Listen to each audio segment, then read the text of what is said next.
Before I call the meeting to order, I want to announce that due to COVID-19, some committee members, staff, and the public are attending remotely via Zoom as well as on site.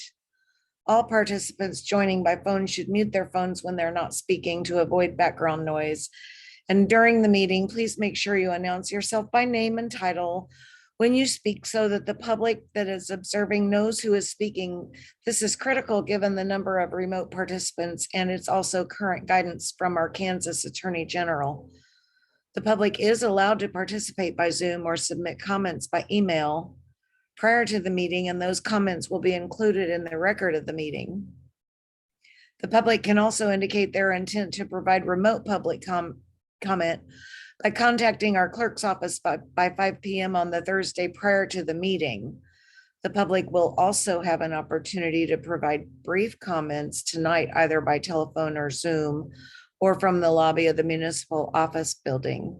I will now call our meeting of Public Works and Safety Standing Committee to order. Would the clerk please call the roll? Roll call. Groneman. Present. Kane. Here.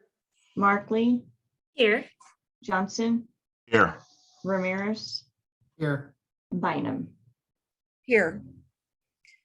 We have one revision on tonight's agenda. It's the addition of item number 5, a request for approval to submit MARC grants for the 2025-26 federal fiscal year. And hold on just one moment, please.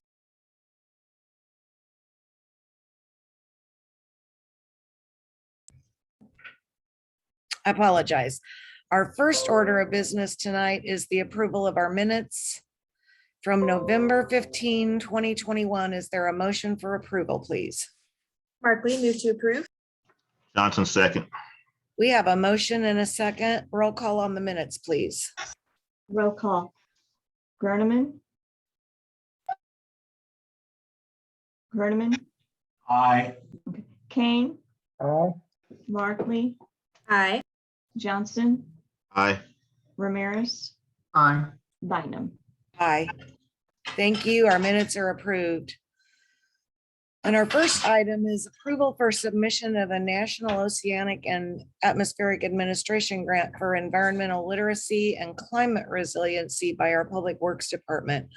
Is Jonathan Gutierrez here? Yes, I am present, Commissioner. Thank you so much. I will recognize Mr. Gutierrez to present this item. Okay. So this is Jonathan Gutierrez. I'm with the Public Works Solid Waste Division. I'm going to share my screen as I have a PowerPoint presentation.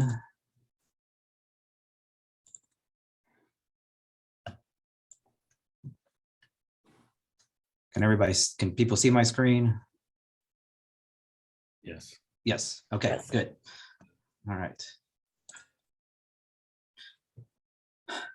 All right, again, this is Jonathan Gutierrez with the Solid Waste Division for Public Works Department. Tonight, I will be presenting a short presentation on a grant opportunity that our department is looking at. It will be requiring approval and a vote to move on to full commission for later this week. The grant is the 2022 National Oceanic and Atmospheric Administration Environmental Literacy Grant. Some of the grant highlights and requirements.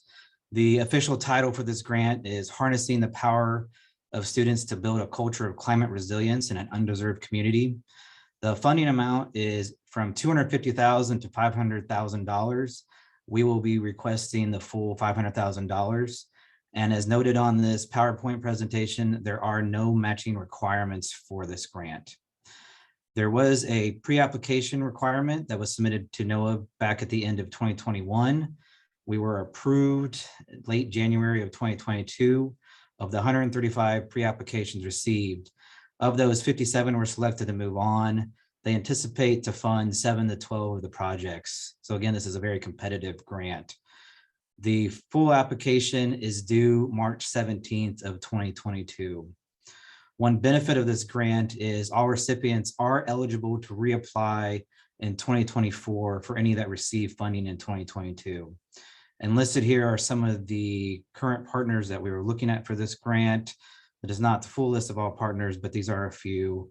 USD 500 would be a school district that we've talked to about the pilot opportunity to this grant.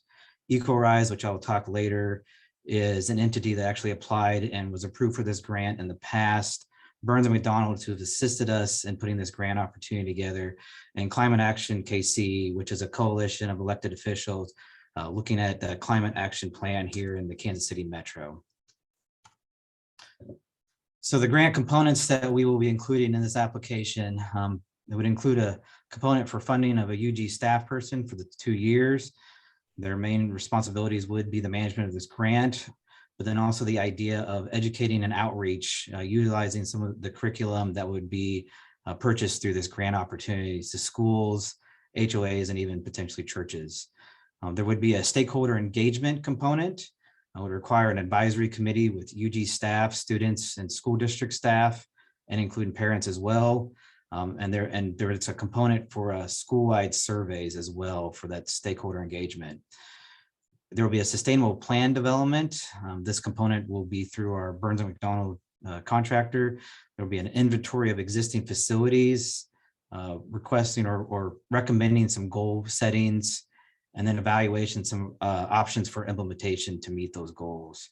And then finally, EcoRise, which I kind of alluded to earlier. They're an entity that actually, again, did apply and was awarded this grant in the past. And they've created a sustainable curriculum that provides programming, teacher training, mentorship, and also student project grant opportunities. And again, we're looking at a pilot program through their environmental science program at some of our local school districts. These are then some of the grant outcomes that we are hoping to get from this grant opportunity.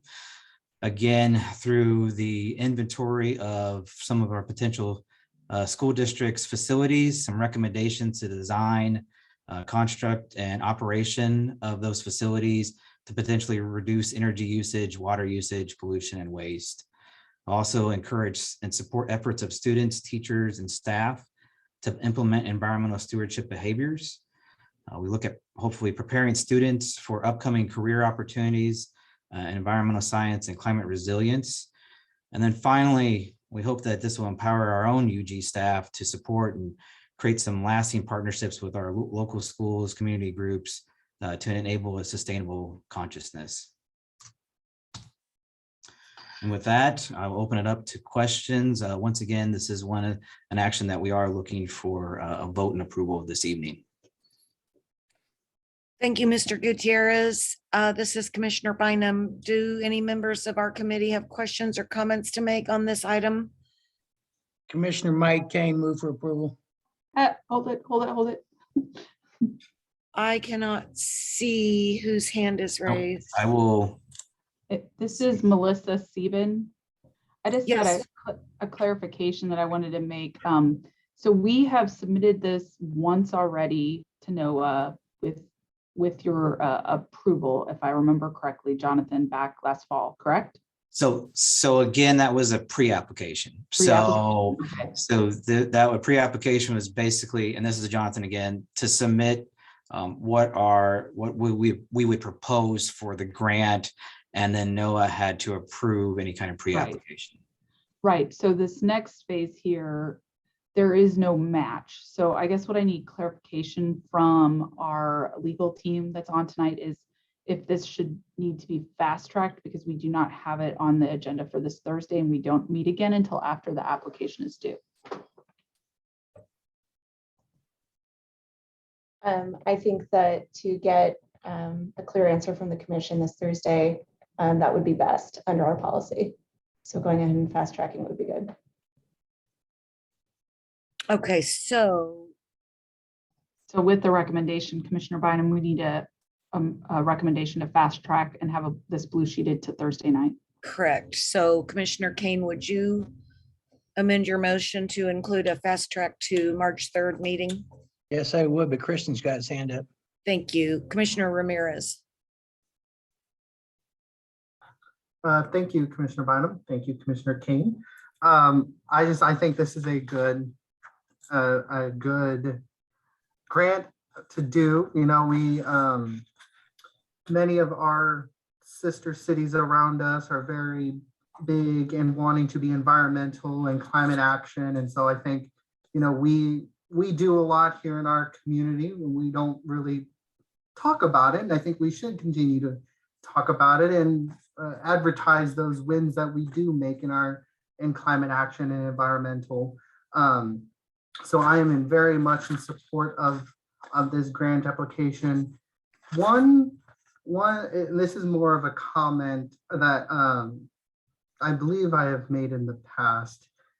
I know timelines on grants move fast, but I ask that in the future that when grant applications like this are presented, I know this was already presented to us before, but if it could be included like FAQ or a printout of the website of the page of what the grant is, just so that, because we don't get this information, the PowerPoints, until just an hour or so before our meetings. And so just so that when I'm going through our agenda packets, I have more information to know what the grant is. We get a lot of grants that go through the committees and through the commission. So it's just being able to, if we can add a little more information, just so that I have a more rounded knowledge of what the grant is. So thank you. Thank you, Commissioner. Is there a second for the motion? Second, Commissioner Ramirez. Thank you so much.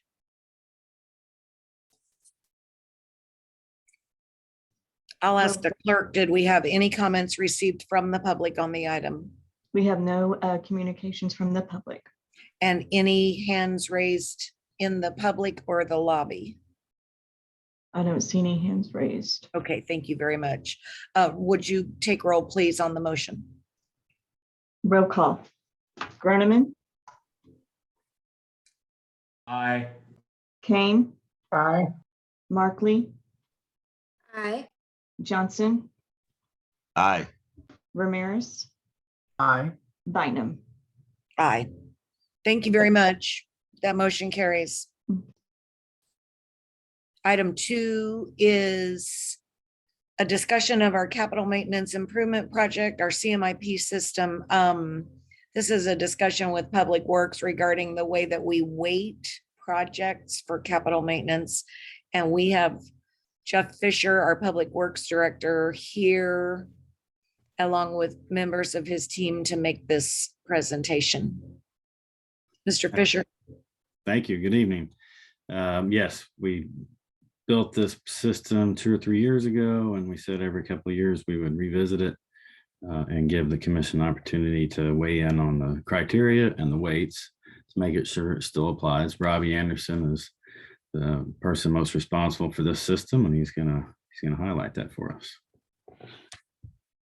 Good evening, commissioners, and I'll share my screen now.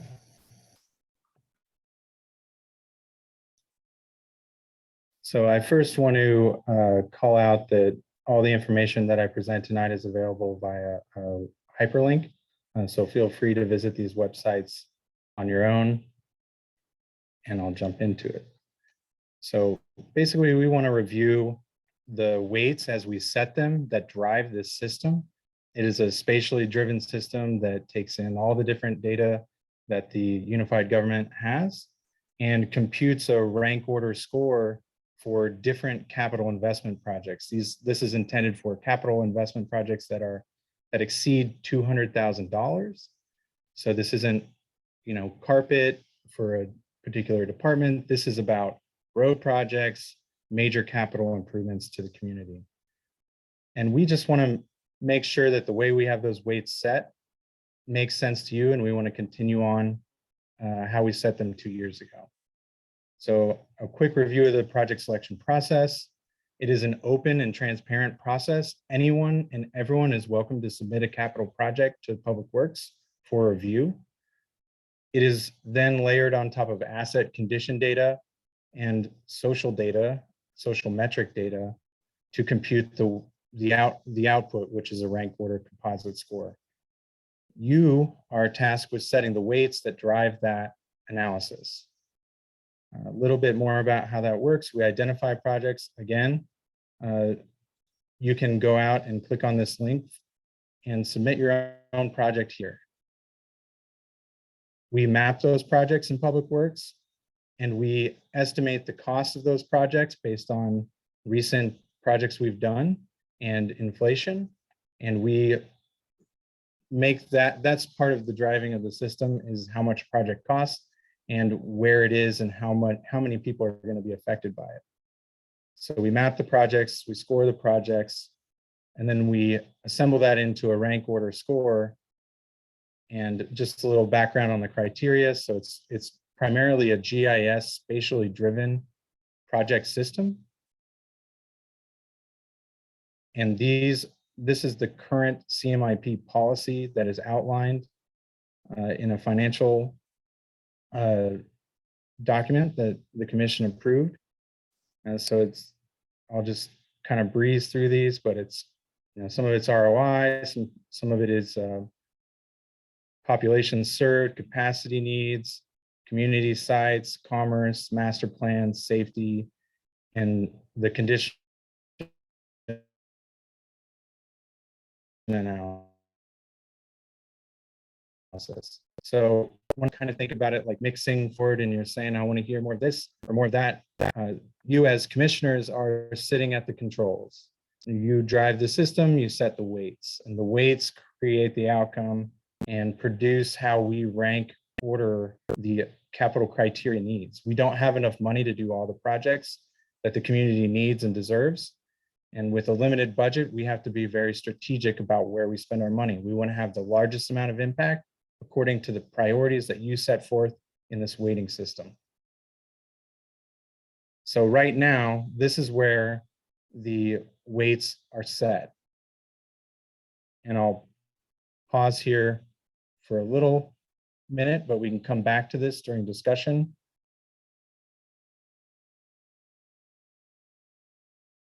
And a little bit about our engagement process. So in the initial process, we engaged Public Works Standing Committee in 2019. We engaged the Planning and Zoning Commission in 2019. We held a special session with the full commission in 2019, December. And then we continued on in 2020 to this Public Works Standing Committee and Planning Commission. We also took this on a road show, and we informed others outside of our organization to get input and feedback from them on the value they saw in this process. And we got some quality feedback and a tacit approval from our peers nationally. And right now we're in the process of this meeting. So we recently went to the Planning and Zoning Commission for the same criteria and weights conversation. And we're here tonight to hold that same conversation with the Public Works Standing Committee. And we'll be returning back with however we set those weights. If we're okay with them, we'll just continue on and compute the projects that are in the queue.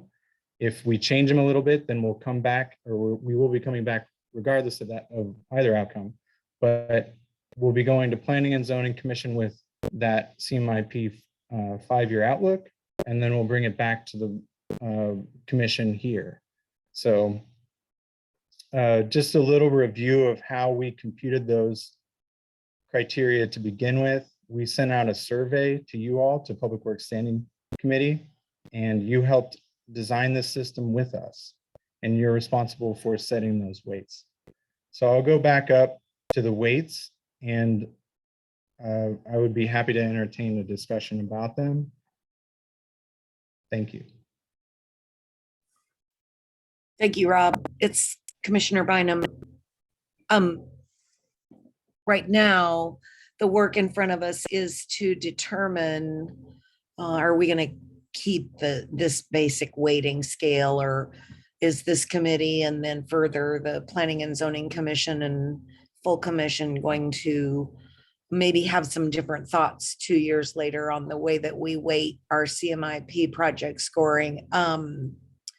I will say that I still think cost has to sit at the top. I mean, I still like number 1 and 2 as 1 and 2, although as our infrastructure continues to age, number 3 really plays a big role. I mean, you already know there are places where we have a road that's closed, for example. You know, that it would be really, really nice to get it repaired and reopened. Let me check to see, we have Commissioner Markley and Commissioner Ramirez, and I apologize not knowing which of you put your hand up first. Do you, either of you know? It was Commissioner Markley. Commissioner Markley, why don't we hear from you and then Commissioner Ramirez? Thank you. Thanks. You know, the only thing that I feel like we have sort of had, and I think we've had this discussion before, I think Public Works and I, is how are we incorporating future projects into the rating? And does that fall into one of these categories? We specifically, I think, had the discussion about the Douglas Avenue situation because we're putting a fire station there. We know we're putting a fire station there. Does the scoring incorporate the fact that we know there's going to be a future traffic issue, even though it's not there yet?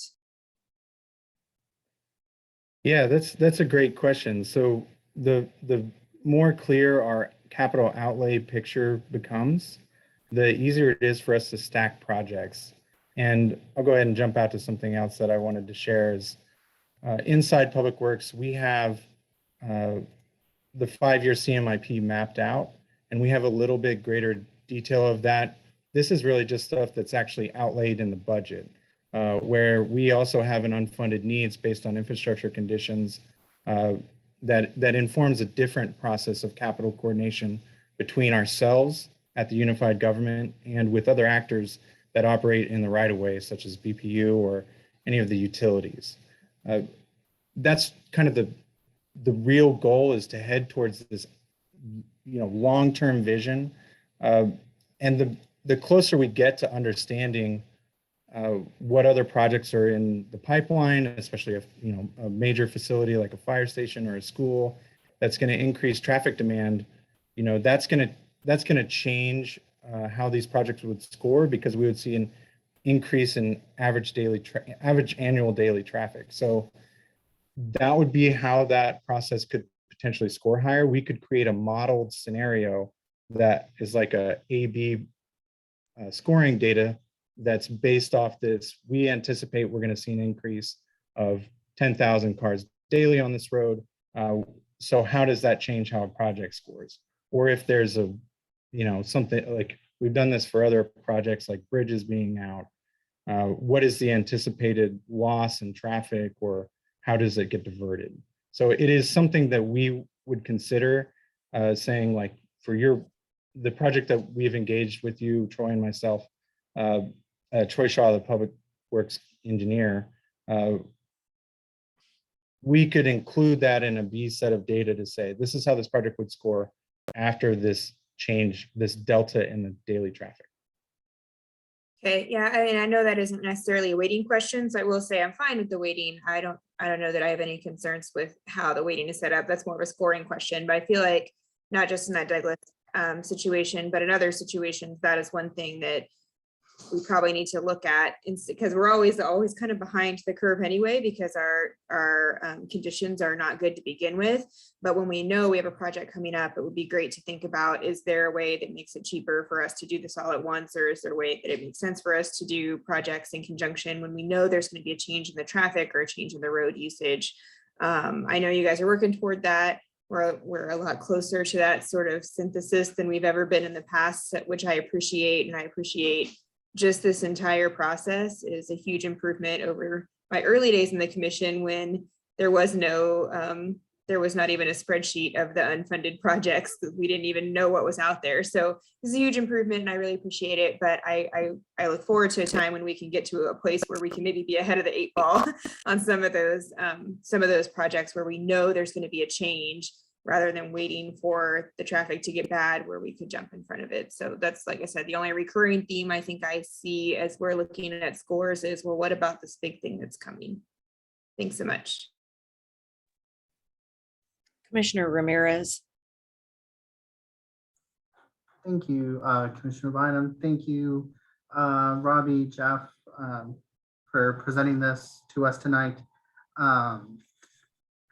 For my comments kind of connect with Commissioner Markley's, but more so pertaining to our master plans.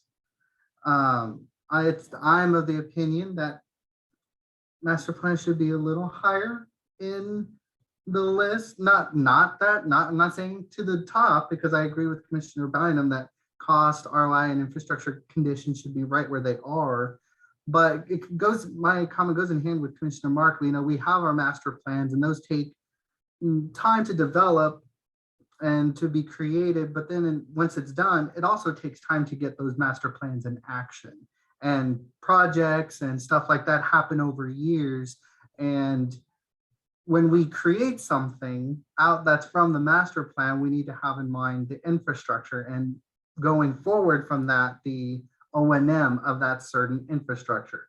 I'm trying to think of, Armourdale. We just did the Armourdale master plan, and they want to change the zoning here and create more here. Well, how is that going to have effect? What effect is that going to have on our infrastructure in that area?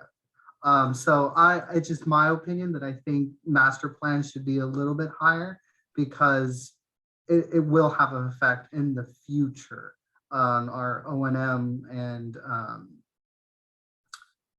other than that, I'm okay with the current weighting. I think it's good. It's worked so far. Our Public Works Department have to do a huge job with so little. So I thank you for all that you do and everything that you try your hardest to do. But I think the master plan's, to me, the only one that I'd like to see a little bit higher. But other than that, everything looks great. I appreciate the comment on master plans, and I'll make a note of my favorite well, it's not a favorite observation. The lowest average life expectancy census tract in our community is less than 60. And at the rate that we currently fund public works projects, the average citizen in that district will see a project once in a lifetime.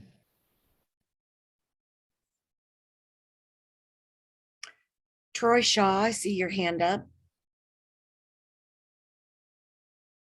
Yep, sorry about that. Yes, Troy Shaw, County Engineer.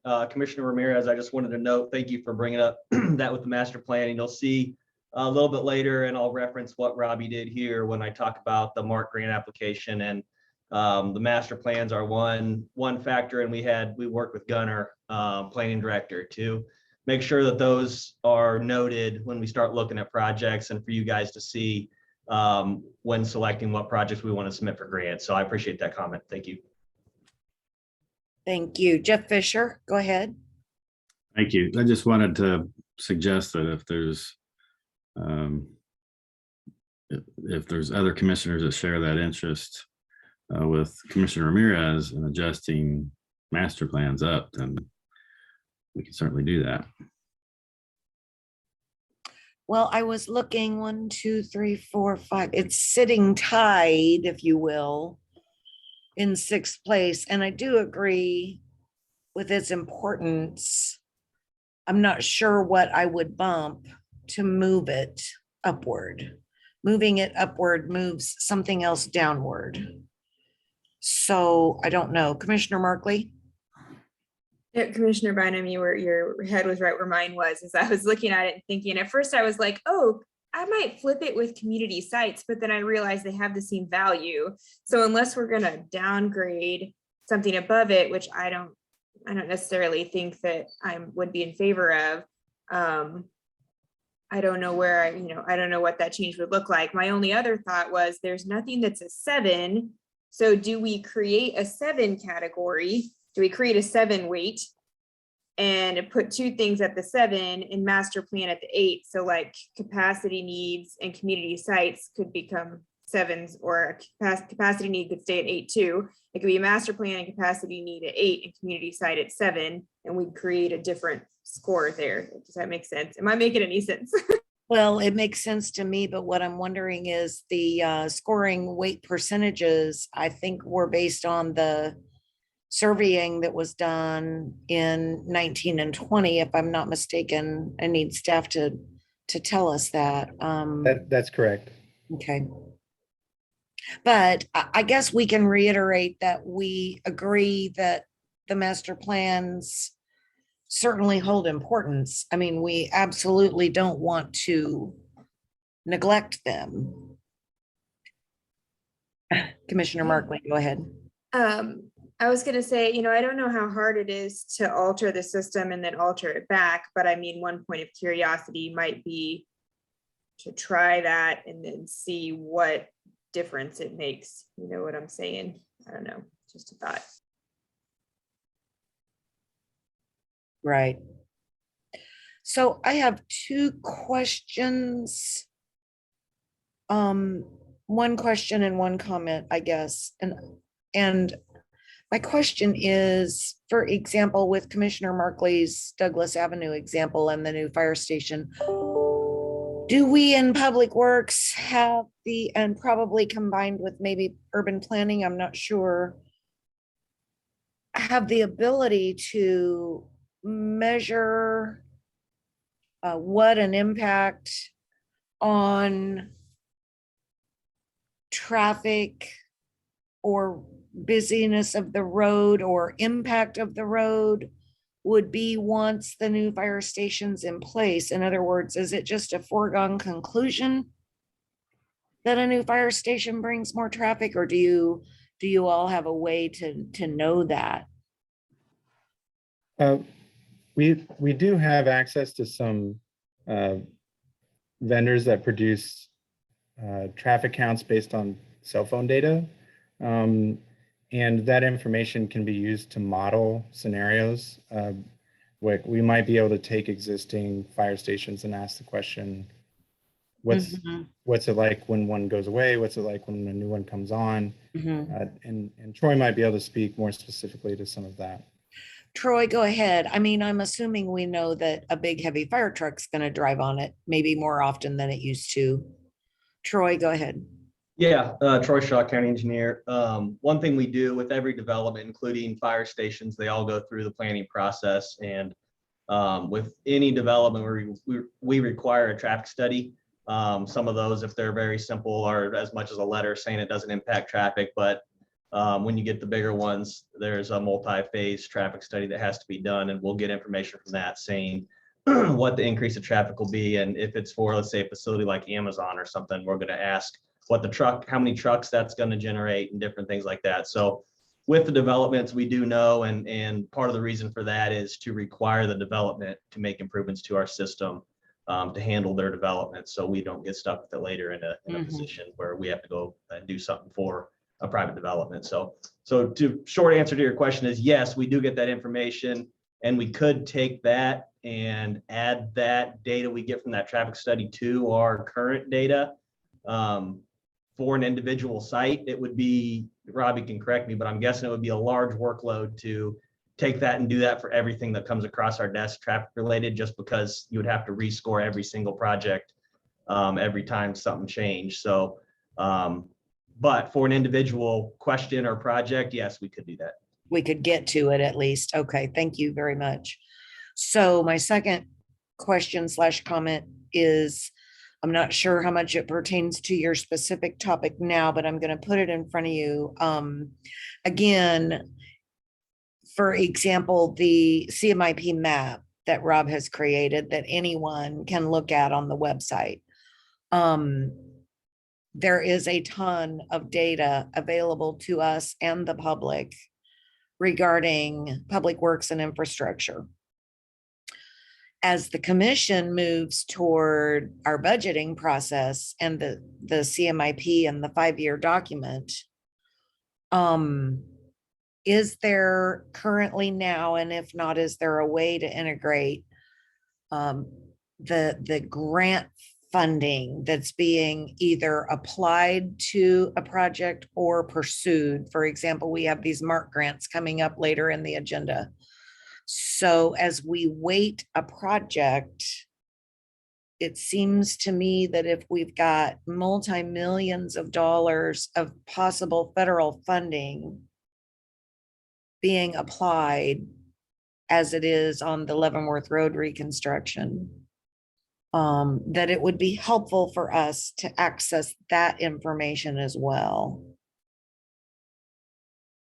So whoever wants to speak to that, or Yeah, just, I would, yeah. I Go was ahead. just going to say that Jeff Fisher was kind enough to incorporate this process, and Troy, myself, and others have been working diligently to include some of these grant projects into the scoring system, and Troy will be speaking to it again later this evening. And with all requested projects, regardless their origin, they get mapped and they get put here. This is Okay. a transparent location. It is a catch-all for all requested projects. And I invite anyone and everyone to submit their own project on this same website. And this is Troy. I'll add, sorry, I didn't mean to interrupt, but I'll add to that, Robbie. And actually that what Robbie's talking about there, the request a project, that's how I get projects into this system too. So if I'm talking to someone public and someone asks about it and I'm like, I say, yeah, we can get that into our system. I'll come in and just enter it on the computer. So this is the same thing that anybody from the public can use. And to your point, yes, the projects, we're trying to get them in here. It's a work in progress. It's the first time we've used this system for this. So there'll be a learning curve. So that's the hope. However, one thing you won't see is the federal dollars available, I don't think, on here, because when these projects are scored, we don't know what federal dollars are available when we originally run the scoring. What you'll see we did for the Mark project coming up is Robbie scored them all again with the UG's matching portion of whatever the Mark grant would be, which is how we get our deal out. Sorry to steal Robbie's thunder and interrupt what I'm going to talk about later, but they're really work together a lot. So we can look at that in a little bit too. Okay, thank you very much. Commissioner Ramirez. Thank you. I just had one quick question. I was just curious, how much, if any, community members actually request a project? I'm just curious about the number, if there's any. There have been some, but part of the reason I'm promoting it is because I'd love to see more. I think that's great, because I know we as commissioners, we get a lot of people wanting different things done to the infrastructure around the community. So I think having a centralized place where go here, request it, staff will look into it, weight it, score it as best as we can, and then we'll see what can be done. I will definitely broadcast this and mark it and tell constituents who have issues, if there's a project you want, please go here, and our public works staff will take care of it. And they'll not take care of it, they will look into it and see what can be done and however. So I think this is a great tool, and I'm definitely going to let people know that it's there. And I appreciate that, Commissioner Ramirez. And, at a minimum, we know that if a project is submitted, it gets put through the criteria, and added. So I think that's very fair. I like that process. Mr. Fisher, do you believe you have the feedback you're looking for tonight? And will you be back to us, or will you go next to the full commission? I believe we do have the feedback we need. It's been excellent feedback. This is exactly what we were hoping for. Good. Robbie, we come back before the full commission later in the CMIP process, right? Okay, that's right. That's what I thought I saw. March 14th, we will be presenting again. Once we get the weights set, we'll take that giant list of unfunded projects and we'll compute their rank order scores and present them to the Planning and Zoning Commission along with Gunner Hand. Excellent. Okay, thank you all so very much. I know you're sticking around because we've got more items. This particular item was information only. And before I move on, Madam Clerk, did we receive any comments from the public, or do you see any desire from the public attending to speak? We have received no inquiries from the public, and there's no one in the lobby. Thank you very much. You're welcome. and information only on that item. Most appreciated, appreciate the conversation. And we will move to item 3, which is a resolution for the purchase of Zoll X series manual monitor defibrillators. And this is 21 defibrillators, 21 reusable sensors, 32 case reviews, subscriptions, all for the fire department. And is John Khalil from legal present? Or I see Mr. Heath from the fire department. Is it Deputy Chief? I apologize. No, just Chief Heath from EMS. Chief Heath from EMS. That's a mouthful. Why don't you go ahead and tell us about the item, please? We've spoke to you before on this. So what we're looking to do is replace 21 monitors, which are our main defibrillator monitors on both fire trucks and ambulances. The ones we're replacing are 8 years old. We're actually about a year out from when they should have been done, trying to stretch our budget. And we do half of these every 4 to 5 years. So this 21 will replace 21 now. We'll have an additional group in another 4 years. So tries to gap things out. And then Mr. Khalil can get you to the legal side of this, but it's a lease purchase. They're actually not charging us any interest on this. It just allows us to plan capital budget out. So we're not loaded out with all 1 year making a solid purchase. Excellent. And like Chief Heath said, this is a lease purchase agreement, which means that, which the statute requires there be commission action on the lease purchase. The total price of the equipment is $651,000, or $651,289.44. And that's spread out over 5 payments over the next 4 years. Thank you very much. And my only remaining question is, Chief Heath, are these on our rigs or where are they located? The cycle right now, most of them will end up on ambulances. 1 or 2 will end up in training, and then a few will go into the fire trucks. Like I said, we own 41 total. This will get half of them replaced. The oldest one out there is actually from 2013, and we need to get that one off. The rest are from 15, and we'll get all those shaded out. So half of the fleet. Great. Thank you very much. Any questions from the committee? Commissioner Mike Kane, move for approval. Do we have a second? Commissioner Markley, second. Thank you very much. Clerk, any comments from the public on the item? No comments from the public. And we do have a motion and a second on this very important safety item. Roll call, please. Commissioner Roll Bynum, call. Yes, we do have a hand raised online. thank you very much. I see Elmery Levert. Is that Levert? It is, Commissioner, and I had my hand up on the last agenda item, not this one. Well, I'm so sorry. How about why don't you let us vote? Right. And then we'll circle around to you before we move to the next item. I would like to hear from you. Thank you. Thank you. Okay, let's have roll call. Okay, roll call. Groneman, Aye. Kane, Aye. Markley, Aye. Johnson, Aye. Ramirez, Aye.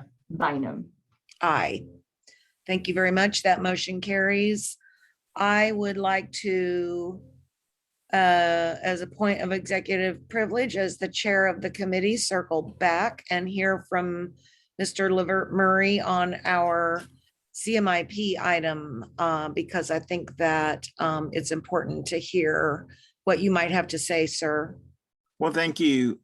And forgive me, I may have missed it. I did not see the Central Avenue Bridge as a project listed, number one, nor did I see, and I know that we were told, and as it relates to some federal funding coming down the pike, that the Jack Reardon Convention Center wouldn't qualify for a particular pool, but there could be other federal funding that it may qualify for. And if not, we need to review other funding sources to improve the Reardon Convention Center. So those two items, the Reardon and the Central Avenue Bridge. And of course, as you know, we've been talking with federal officials about obtaining funding to repair or replace the Central Avenue Bridge, and we're feeling fairly positive about it. Thank you, sir. I will say that I believe what we learned in the last week or so was that it's ARPA money that isn't going to be usable for Reardon. And Jeff Fisher has his hand up probably to speak on the Central Avenue Bridge. Go ahead, Jeff. Thank you. If I'm hearing you right, Mr. Murray, we were speaking to the last presentation that Robbie Anderson made about the CMIP scoring process that didn't have a list of projects in there. It was just a discussion about the system that the UG is using to identify capital investments. Okay, yeah, and I'm sorry, I thought I saw a listing of projects and that's why I developed a concern, but there is a that was list. premature. I think you are a little ahead because there is a list and it's a big one. And then there's a list that we're going to see on the blue sheet item with the MARC grants. And there is a lengthy list there. When I looked at it earlier, I didn't see Central Avenue there either. And we can just hang with us and we'll come back around to that. Great, thank you. Thank you very much. Okay, so that takes us to item 4, which is an update from our police department. And Chief Oakman is on the call here, and I think he's got several of his deputy chiefs present. And Mr. Oakman, Chief Oakman, we look forward to seeing and hearing your presentation tonight. I'll give you the floor. All right, and it's just me on the presentation. What I'm gonna do is go through kind of the police department, a quick overview, and then talk about a few initiatives I put in place and then what we're doing in 2022. So, want to get started? Waiting on my slides. Okay, excellent.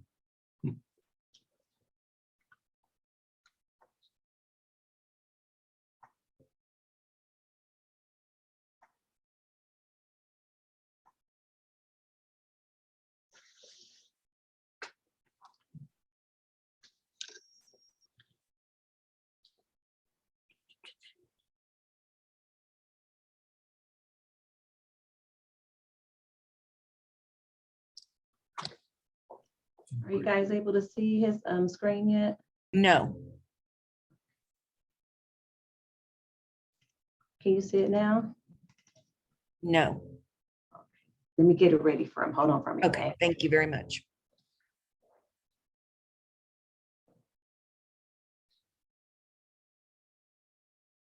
Okay, there we go. Yes, we can see. Okay, starting off on our current staffing.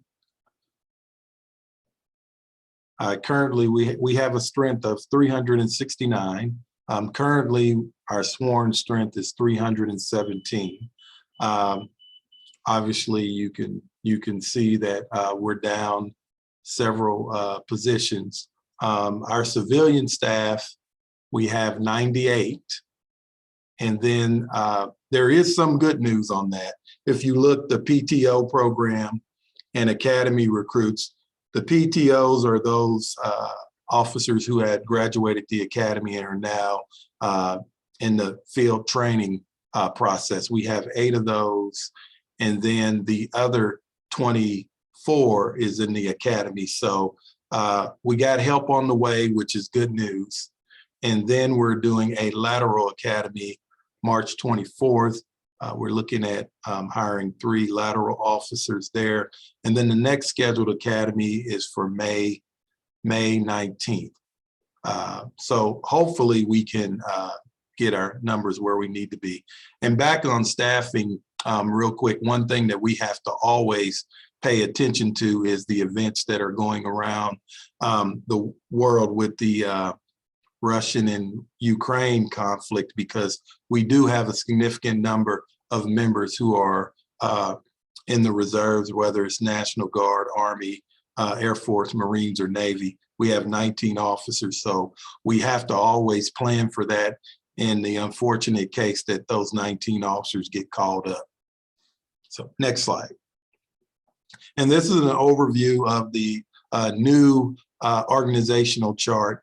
As you can see, under operations, we have our 3 patrol divisions: East Patrol, and then Watch, West Patrol, and South Patrol. So that change has been made. As well as on investigations, we moved our narcotics unit, our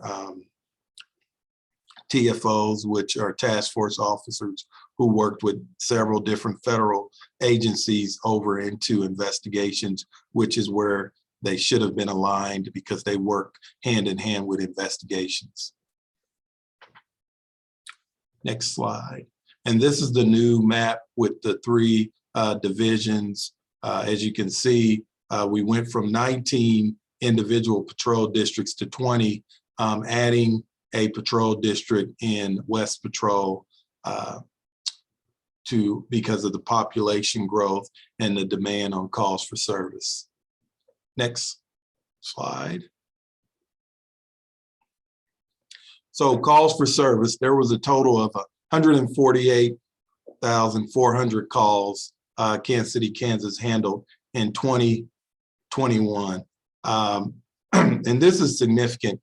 3.7% of those calls resulted in arrests, totaling 5,433 arrests. So you can see that, and this is something that I really want to stress to the public, the majority of our interactions do not result in arrests. Next slide. And this goes hand in hand with that, our use of force. Of the 5,433 arrests, 473 required use of force. That's 0.32% of calls for service resulted in a use of force. And 91.3% of our department arrests did not require any use of force in 2021. Next. Total complaints by category, as you can see, and this is something that I'm working on changing because our other contact category is mainly your citizen complaint, where either through contacting internal affairs or contacting the division stations or coming into headquarters and making a complaint based on their interaction with an officer. So we're going to kind of clean that up to where you can understand, because the other contacts is usually citizen complaints, but citizen complaints can go into a criminal complaint or administrative complaint, just depending on the situation. So administrative is more internal complaints. If an officer reported another officer who was involved in misconduct, that would be an administrative complaint. Depending on the nature of the conduct, it could rise to be a criminal investigation. And we had 2 criminal investigations in 2021. Next. So this is a breakdown of those complaints. Inactive or open inactive. We have 2 exonerated. And sometimes the publics get confused between exonerated and not sustained. Exonerated means basically it didn't happen, or it was within policy or within the law, and the public just didn't understand that there wasn't a violation. And then not sustained doesn't necessarily mean they were exonerated. It was just hard to determine if in fact it happened.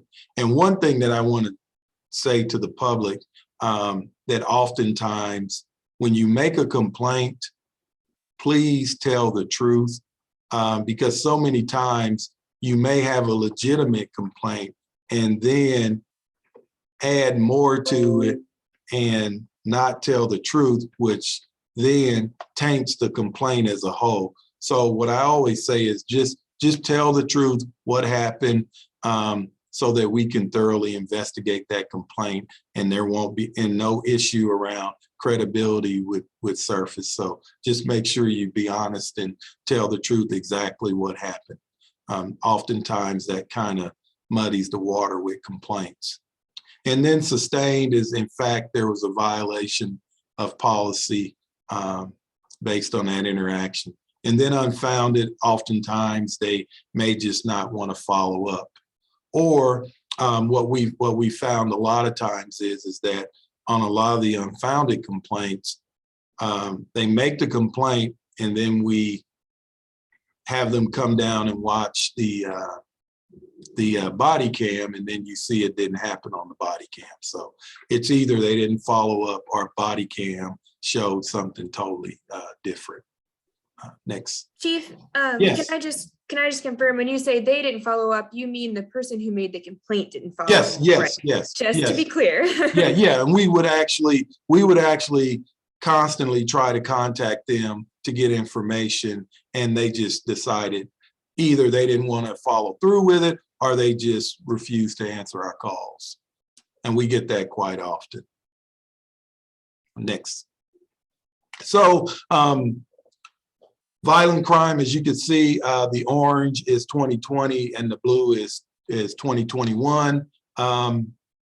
We are trending in the right direction. As you can see, we were down 7 homicides from last year.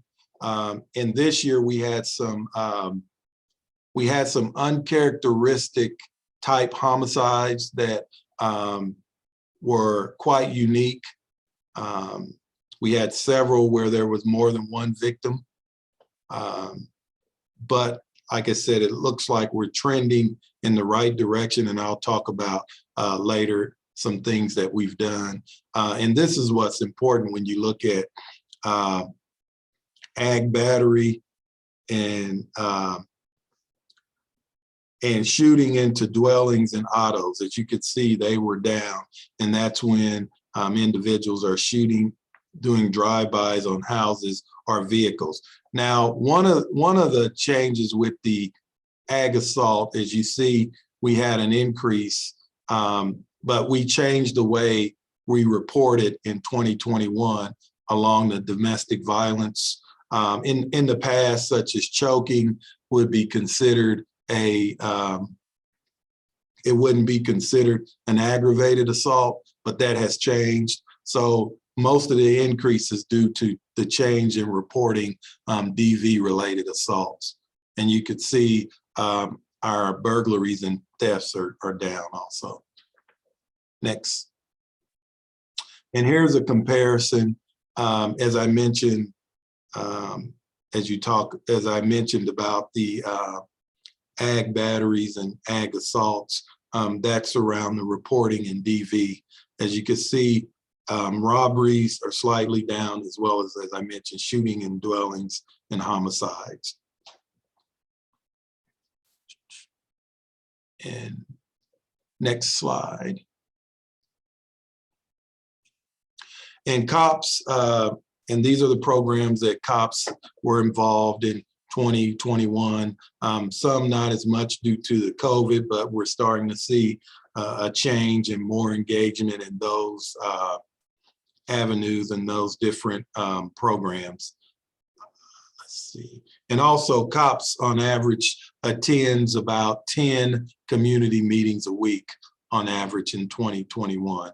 And then there's some other efforts that we concentrate on with cops is homeless outreach, illegal dumping, and then the big Faith in Blue we had this year, as well as the mayor's Christmas tree lighting and Thanksgiving food donations. And we also spent a day with Secret Santa handing out gifts to members of our community. We went through entire KCK and that was one of the best times of the year.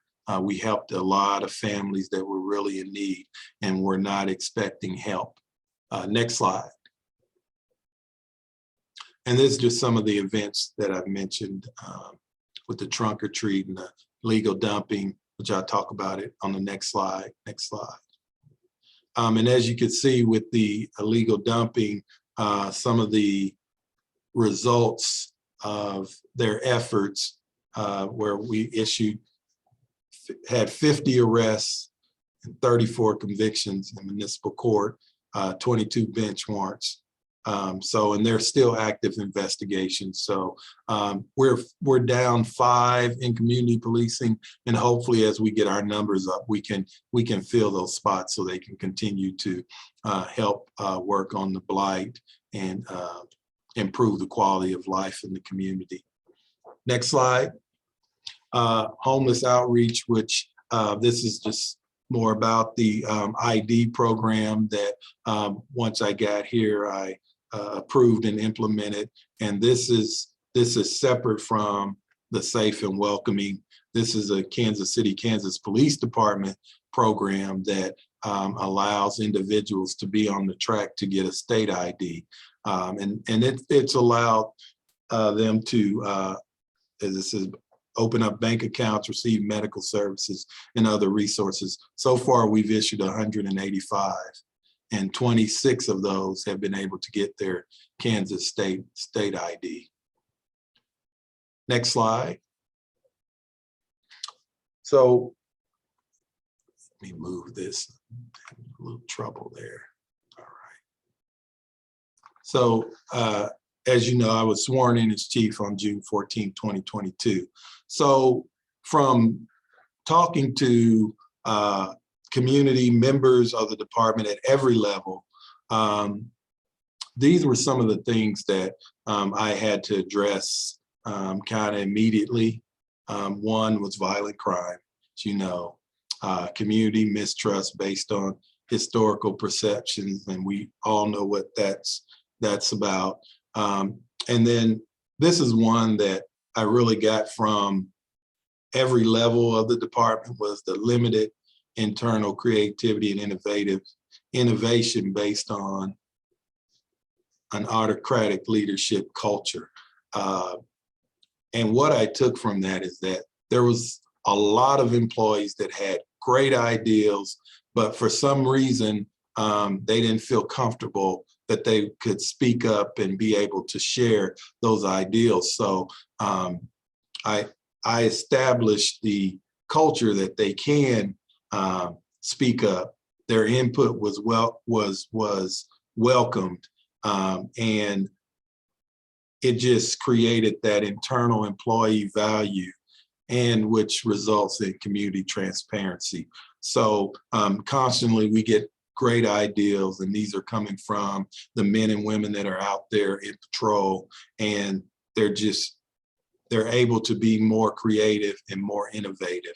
And in the future, we're going to see the results of that with even more programs on the police department. And then some of the challenges was the need for improved. If you go back the slide, go back to the last slide real quick. Yeah, the other was the need for improved facilities and technology infrastructure, which we're working through that.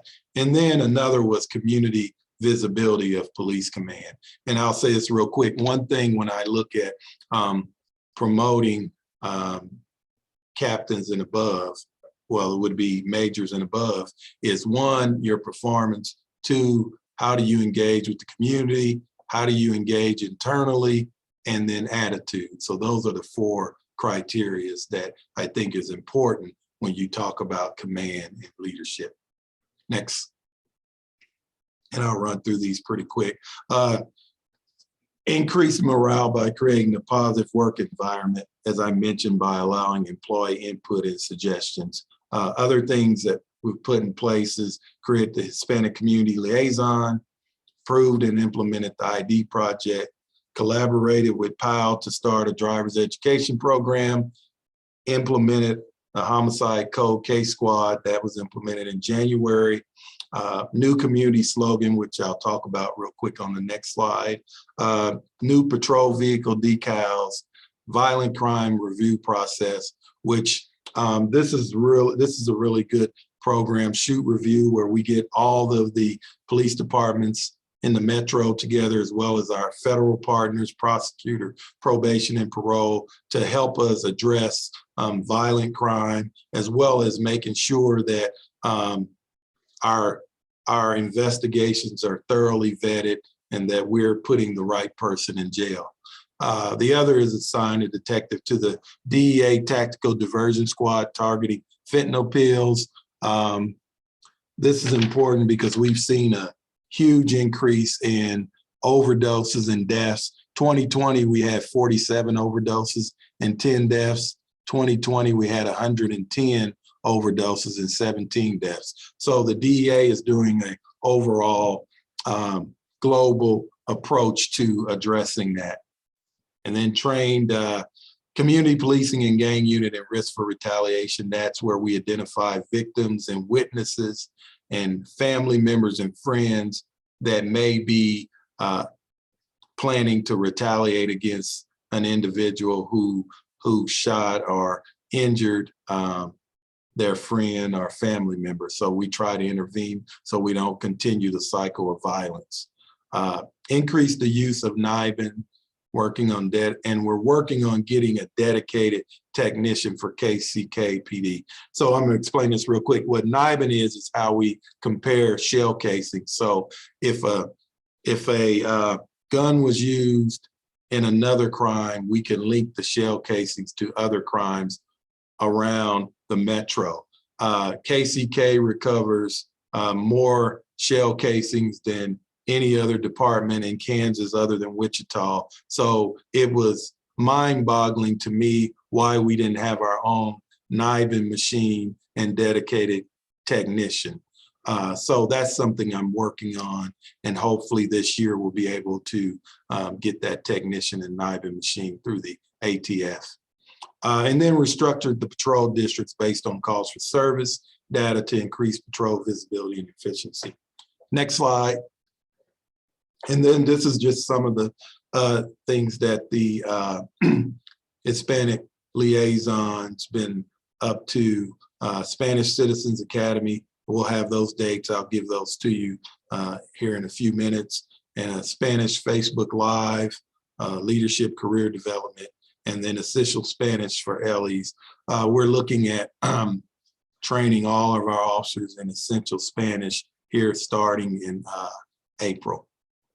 And then networking, actually, we've used a Hispanic liaison on several homicides to bridge that cultural gap. He's bilingual, and he's been able to actually get information as well as help the family through the process. Next slide. And this is the new community slogan. It's KCPD, Building Community Ties, TIES. That's transparency, integrity, engagement, and safety. And as you notice, we've changed our logos with help from Jeff Miles' shop. The one on the right is the new logo, and we're moving away from the black and white. There's several reasons for that, including the number one reason, which is cost, but also I think the community wants to see a fresh image of KCKPD. And this is another example where we have 4 options and we let the men and women of the department choose the option that they would want to see on the patrol car. And then this is Midtown, which is now East Patrol. We changed the signage because as I constantly drove on 635 at night and I looked over, I couldn't tell what that was.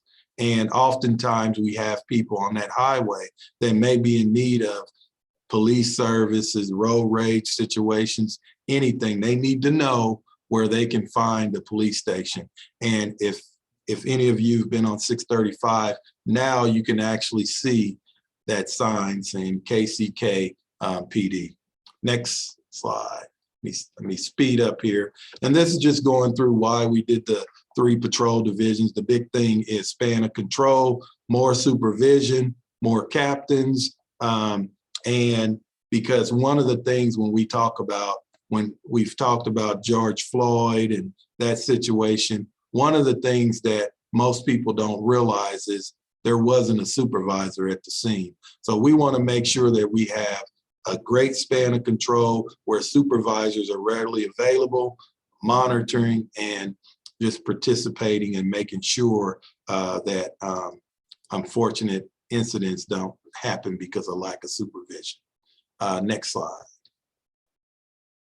And then we, as I mentioned, it increased by 1 in overall supervisor ratio. Next slide. And these are some of the 2022 initiatives. The Spanish and English Citizens Academy. The Spanish Language Citizens Academy is scheduled for April 7th through May 26th. So we will be getting that advertised, as well as summer youth academies in each patrol division, age 12 to 15. And these academies are going to focus on anger management, conflict resolution, and community engagement. And they'll be scheduled for June, July, and August. And then the Youth Police Initiative, I think that's spelled wrong, but it's initiative with USD 500. Our first roundtable is scheduled for March. It was last week, but we had to change it due to the weather.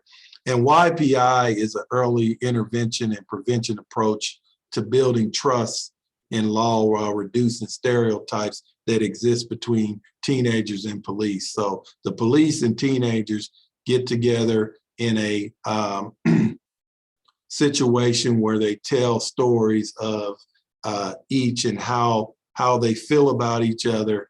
And it allows the police to see the teenagers as real people and the teenagers to see the police as real people.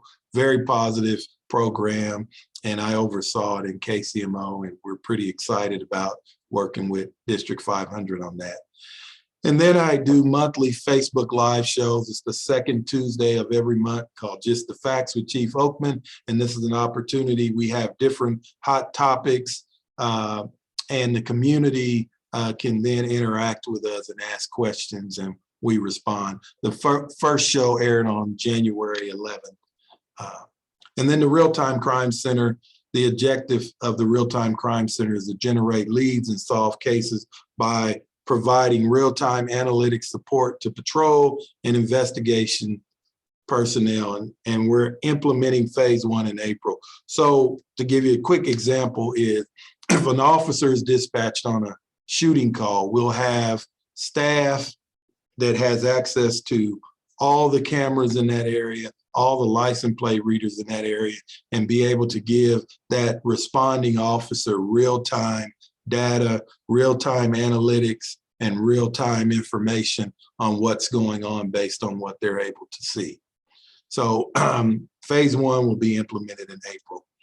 And then this summer also we'll be having the community patrol station open houses. That's an opportunity for the community to come into their patrol station and meet the division commander while also engaging with different officers and getting crime prevention tips. So we'll kick that off also this summer. Next slide.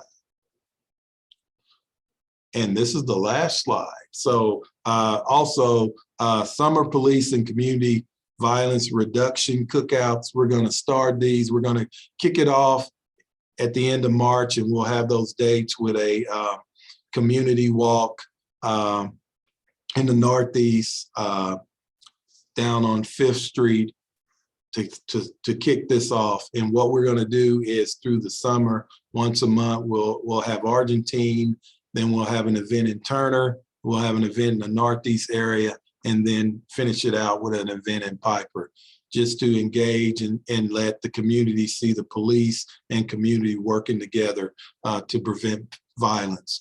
Legality assessments, we have a DV grant, and what this is when officers respond on domestic violence calls, there's a checklist. And if the victim scores a certain score, then the officers encouraged to try to get them into shelter immediately to reduce the chances of them being seriously injured or possibly even killed.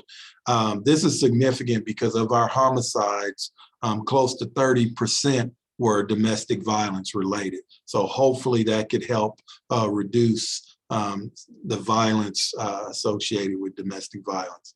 And then the Sergeant and Commander Leadership School starts in April. One thing I feel strongly about, that if you become a sergeant or a captain, you should receive training to a week-long school to understand how to supervise, look at the pitfalls, as well as just developing leadership through resources and other things before we put you out there to supervise. So that's really important. So that's something we're starting in April.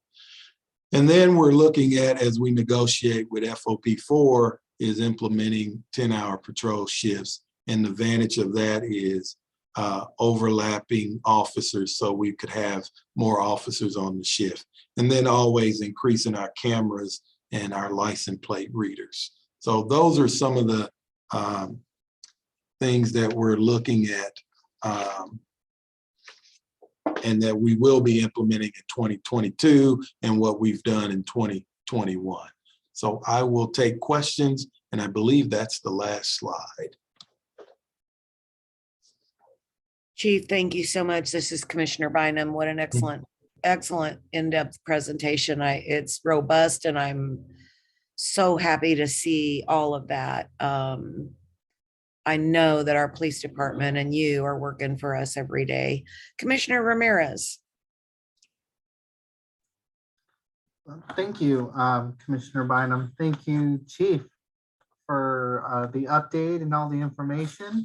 All I can say right now is, wow. You've only been our chief since last year, and you have done so much, and you already have a lot in the works. And then for the future for the department, and I can't thank you for all that you've done and you're continuing to do. You know, unfortunately, our police department gets a lot of bad publicity in the news for what may have happened, what happens, and all the crime that happens. But seeing all that you're doing, our community needs to know. And I'm happy that you've brought this and you're giving this update so the community can know that the police department is trying their best to work for you and to keep this community safe. You know, it's the motto of the police department, to serve and protect. And your PowerPoint demonstrates that. I am particularly very excited for, sorry, as I go through your PowerPoint, I'm looking for it. The youth police academies for during the summer. Mm-hmm. That's amazing. And it's the police youth initiative as well. You know, we all know during the summer when kids are out of school, they like to get into trouble sometimes, and they want stuff to do during the summer. And so I think this is an amazing opportunity for that. And especially at those ages, in our high school ages, teaching them those conflict resolution and anger management is essential for them to be able to thrive and be able to, yes, you'll have disagreements amongst each other, but learning how to handle that so that it doesn't escalate to crime and violence. That's really important. I'm very excited about that. I know I have heard from several of my constituents of how visible the police is now, that they're more out there, they're more attentive to the community needs. So I thank you, and I thank all the members of your department, all of our sworn officers who are out there serving and protecting our community. I cannot thank you enough. Chief, I look forward to everything you're doing, and I look forward to even more. So thank you. Thank you. And you know, it made my job easy because the men and women wanted to do this stuff. They were excited to do this stuff. And they're constantly coming up with ideas. Hey, chief, we want to do this. We want to do that. And I think that the spirit of the men and women here is, you know, and something I tell them is, you know, Kansas City, Kansas Police Department is the second largest police department in the metro and the second in the state. And I tell them, we're going to act like it. And, you know, they've just welcomed me with open arms, and they're excited. And, you know, we're going to, and, you know, I'll tell anyone, we're going to make mistakes, but when we do make those mistakes, we're going to be honest. So. Thank you, Chief. Thank you, Commissioner Ramirez. Commissioner Johnson, I see your hand. Thank you, Chair Bynum. And, you know, Chief, I first of all, I don't think you were sworn in June of 2022. I think you. Oh yeah, I probably didn't see it. I was so caught up in this year, you know. I know. I just had to post. That's the only negative I have. I wanted to be critical, but I tell you, you know, just the different line of vision that you have brought to the department. I'm going to be really interested to see how 2022 statistics compare to 2021, just because of the tweaks that you made. They may cause these comparisons, they just might not be fair comparisons based on the way that you have tweaked them in terms of how you categorize things. So I'm going to really interested to see how 2022 compares to 2021. I know that Mike Kane and I have been talking about for years about getting into the schools, you know, at an early age. And so to see that initiative out there, you know, highlighted is something that I'm very excited about, and to see how well that turns out. And I also like the Spanish and English Citizen Academy, and also the Essential Spanish for LEO. I think that's vitally important within the changing demographics as we see them right now happening before our very eyes. The way that you are addressing that particular demographic is I feel very proactive, and so I just wanted to again encourage you and thank you for the leadership role that you've taken. Continue to go along the lines that you're going, and I wish you much success. So thank you. Thanks. All right, Chief. Thank you. Oops, I see Commissioner Kane. Well, Harold beat me to it. You know, I think that in order to get our kids in the high schools, the junior highs, and let them shadow people and show them what they're doing. And I was just asked about the summer academy earlier last week by police officers. So I appreciate what you're doing. Everybody said pretty much what I said. I'm just glad you're here. And Commissioner Kane, on that summer cadet program, we are looking at hiring 18 kids for that.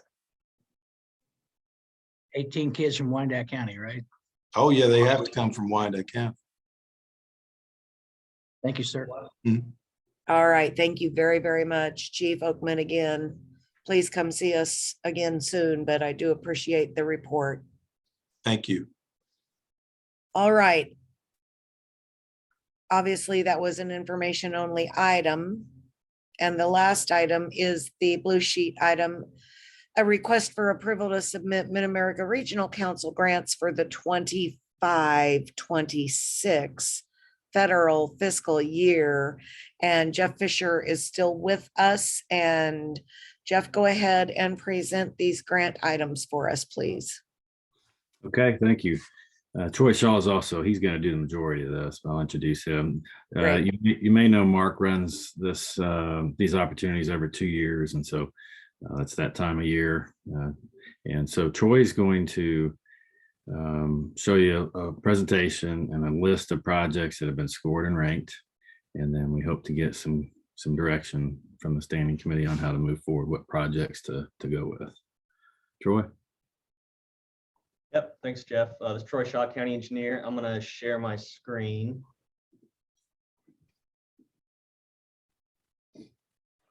All right, we see that? Yes. So I'm gonna give you a quick background on Mark for any commissioners or anybody in the public that's not familiar with Mark. I'll gloss over that pretty quickly to get to the meat of the conversation, and feel free to ask any questions about it as we're moving through or at the end. I'd be glad to go back. Mark is the Mid-America Regional Council, and it is our transportation planning group for the KC metro area. Every 2 years, as Jeff noted, they put out grants. Basically, the federal government gives us state money, and since we have a metropolitan planning commission in our area, those funds are distributed through Mark and then distributed out to the cities in the area, and we are one of those cities. So as Jeff noted, we're kind of at that time of the year or every other year where we do the pre-application phase due April 1st. For the projects that we want to submit, then Mark will review those and we'll follow that up with another submittal in the summer for the technical side of the application. And then they make their final decisions that winter or this winter, I guess. And then we find out what we get. So just a quick background on in 2021, this is roughly the amount of funding that was given out by Mark. So I kind of put that out there just to show that it's not a huge amount if you're looking at all the cities in the area. And also there's a note on there that with those pluses, we don't know, there's been talk that with the Infrastructure and Jobs Act, that there may be additional funded added to this too for projects, but we don't know that at this point. So just wanted to note that these were the numbers from 21. There could be more that could change.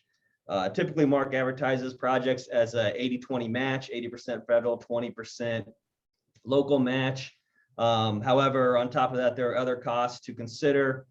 Design right away, utility relocation, public engagement. The Mark fees really cover the construction and construction inspection. So a lot of times these projects turn into more of a 70-30 to 50-50 match as we're looking at it. And you'll see when we look at the projects we scored those with a 40%, just estimated 40% match when we scored those to make sure that we fund a project adequately.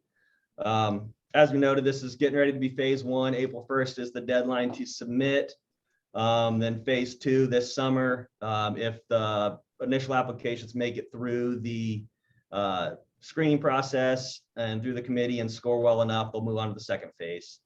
Couple of things to consider when looking at the projects. We just kind of noted some things that Mark looks at historically when they look at these projects, and that's kind of how we selected the list to give us a scoring basis to look at from the overall list.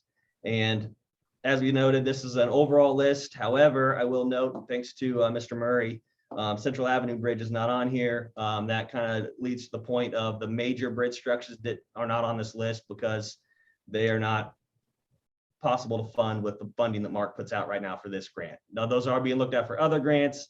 The Central Avenue project, for example, has been mapped and scored. It's just not on this list because this was the first filter of looking at all the projects on the list that may qualify for the grant. So for example, the Central Avenue Bridge got filtered out to start with on this one.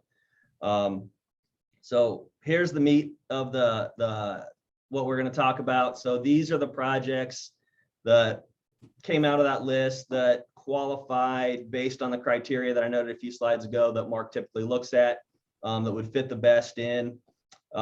So this will kind of get Robbie can jump in and help me if I say something wrong about the scoring system. So what we did is each project has a total project cost in that field. And then we took a 40% local match for the scoring system. So that's the funds that Robbie used to score the projects off of is the what we need from a local match. We're assuming that if you get this grant, you'll have to cover 40% of that total cost. So that's how the scoring system works. You'll also notice on a couple of these that are at the top, local match is 0.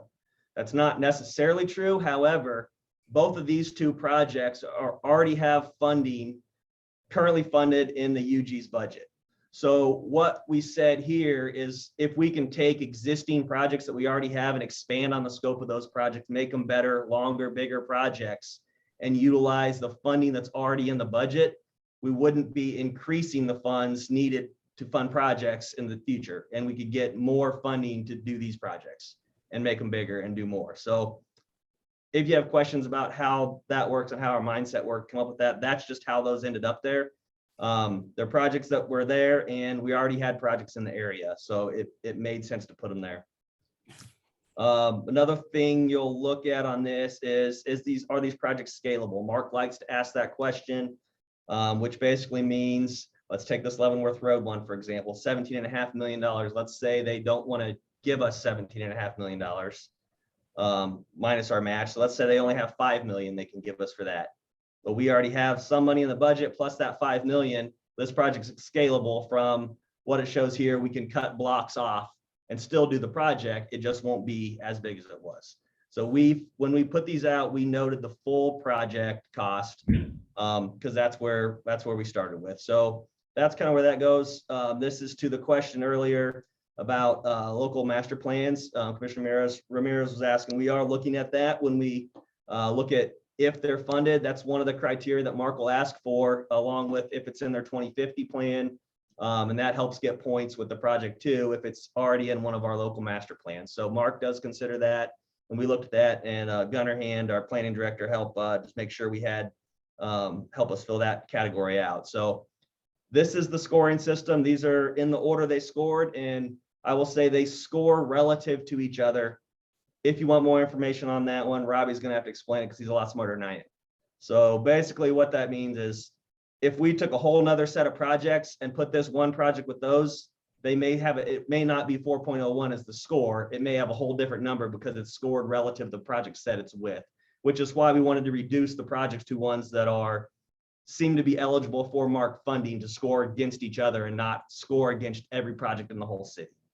So that's really all I have. I'm open for questions. And like I said, we just put the list together and we're looking for your input as to what you think we should submit for. And I'll note that if you come out of this and say, I want to do one project out of this, and then it goes to commission, and that one project's approved, but we want to talk about other ones, we could start working on that one project. But by Friday, March 18th, I put at the bottom, I would like to have whatever the final answer is, so we have time to prepare the applications and make sure we get good applications in. So that's all I have, and I'll open up for any questions. Thank you, Troy. So we have hands up in this order, Mr. Levert Murray, and then Commissioner Ramirez, and then Commissioner Johnson. So Levert, go ahead.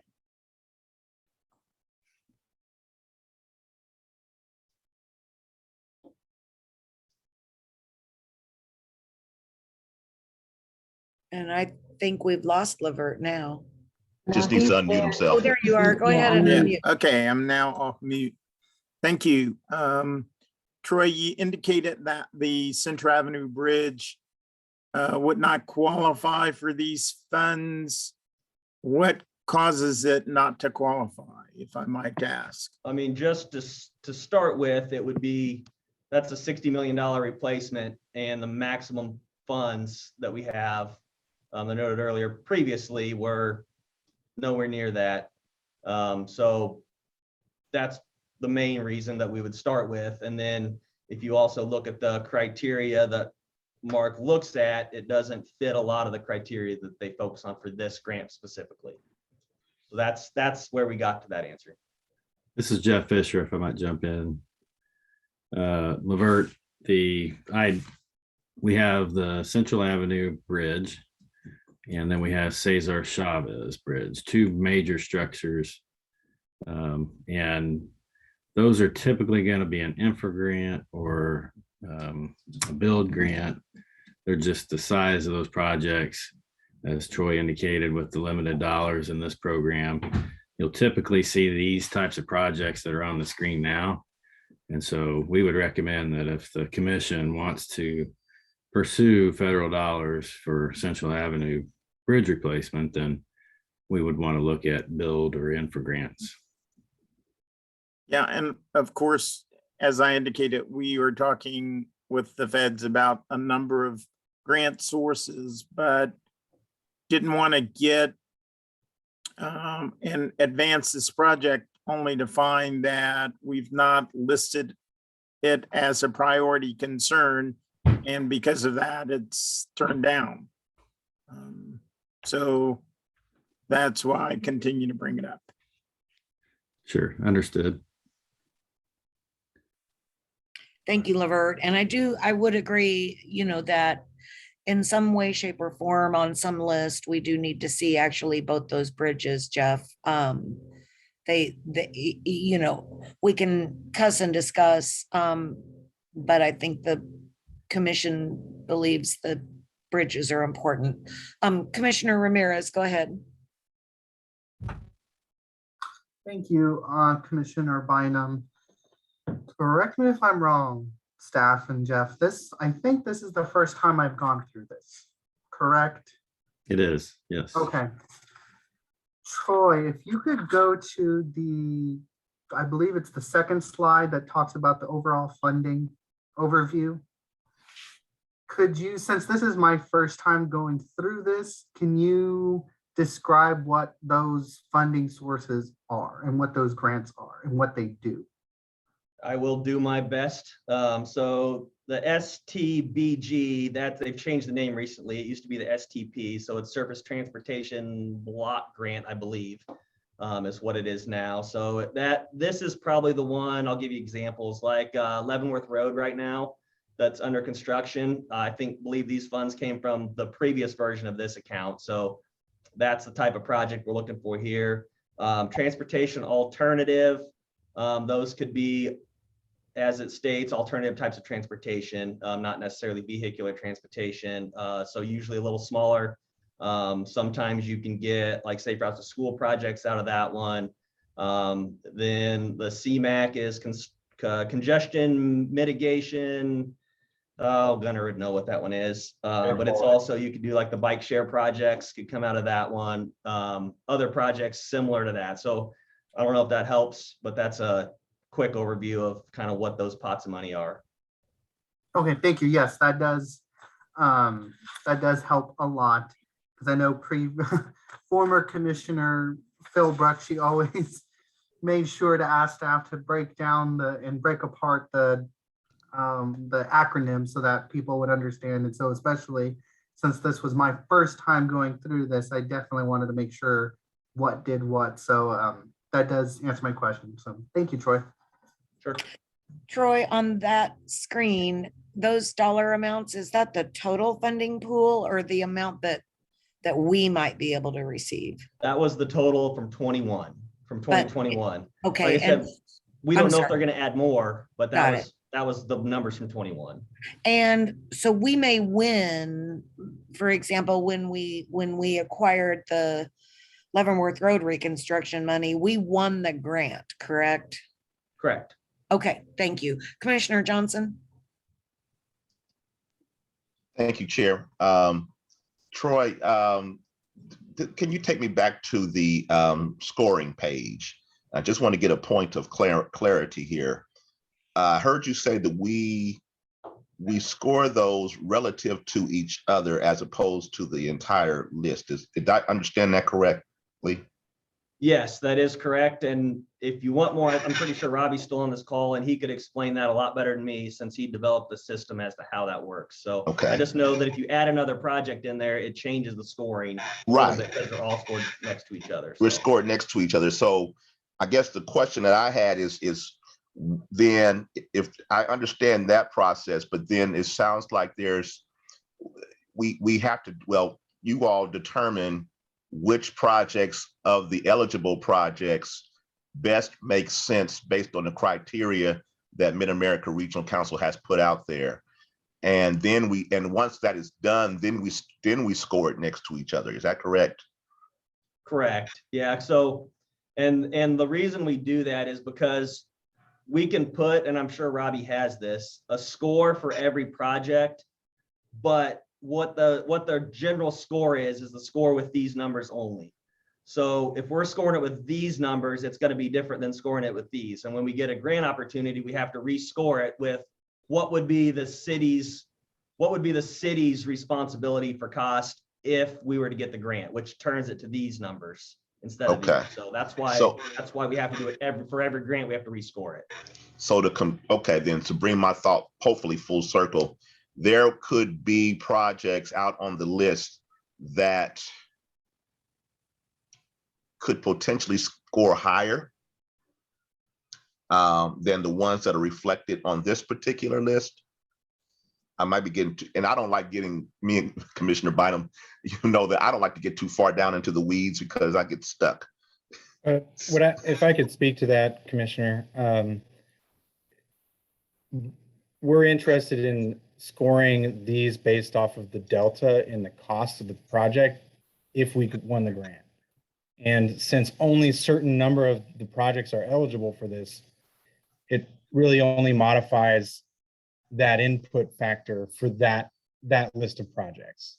So, and it also makes it easier for us to present a slide because theoretically, in Public Works' opinion, every road is a project. Right. So we have to present a reasonable list that is actually applicable to the grant and show the delta in the cost, because that delta in the cost is what's used to compute the return on investment score and the cost analysis score that we've discussed earlier in a different presentation. And I believe that this process that we are going through, that we're presenting tonight, has been a fairly successful process in terms of our ability to secure those grants. Is that a correct assessment?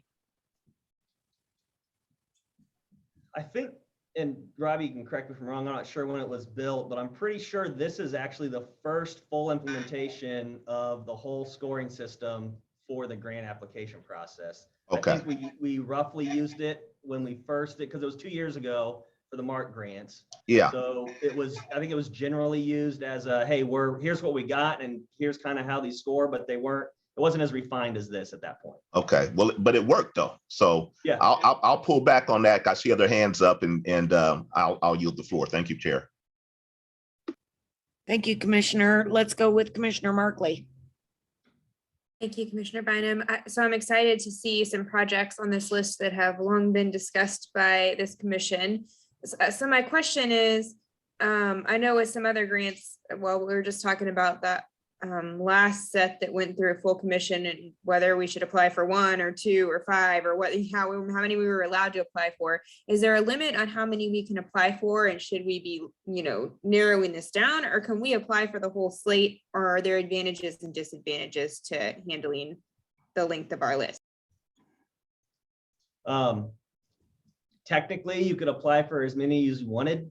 I don't know that that's probably the best thought, because once you start doing it, you spread yourself thin, and sometimes hey, well, we can do that. We'll give you 100,000 here and 100,000 here and 100,000 here, which doesn't get you any projects, actually, or it takes the focus of, and this is all just from having conversations and sitting through the meetings. Sometimes if someone applies for too many projects, it just goes over everybody's head and they go to the next person, right? Well, they're just trying to get everything and we don't pay attention. That's all just, who knows how someone's going to take it, but I would think picking a few that are your strongest candidates and the ones you're most want to focus on. And also, if for some reason they give us $100 million, that means we have to come up with funding to match it. So, then if this act goes through and they get $100 million to give, and we submit a bunch of projects that if we got them all, have no way of funding, then it doesn't look good for us to have to give all that money back. So I would be interested to see, I'm trying to sort it in my head, but I'm maybe not capable of doing it that quickly. I'd be interested to see the chart that you have up right now, sorted to show us the high, and then sorted by local match. So what are the highest ones? What I want to know is, what are the highest ranking ones in the projected MARC ranking with the lowest amount of match required? That's the information I'm after. I agree. I can't sort it that way because this is a PDF you're looking at, but Just from looking at it, obviously the first two have zero local match in quotes because it's already budgeted and funded in our budget. So there is a local match, but we're already spending it. And then you've got 600,000, you know, this. So there's a couple of these that are interesting too when you look at it. So Quindaro, this is a long project. This is a big project. If you look at it, it's $23 million estimate for a total project cost. That being said, it's also scalable. So if it was submitted, it could be scaled back to a mile as opposed to 4 miles. So it's basically the way this is set up is these local costs are 40% of the total project cost. So if you're looking at one that's scalable, you could scale it down to whatever limit it could be, and we could only build a certain amount, and then our cost would be 40% of whatever that is. So you said you think we should apply for a few. Can you put a few into numbers? Like we need to narrow this down to 3, and we've got what, 9 that are ranked high. You know, you're giving us too much to work with here.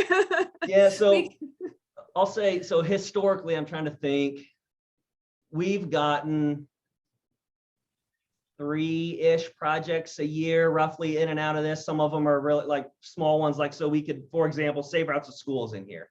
That's a different funding pot than some of the other ones, so it might be good to apply for that one. That being said, the location of this, because that's where the school we had been working with, just so happened to overlap with the location of this.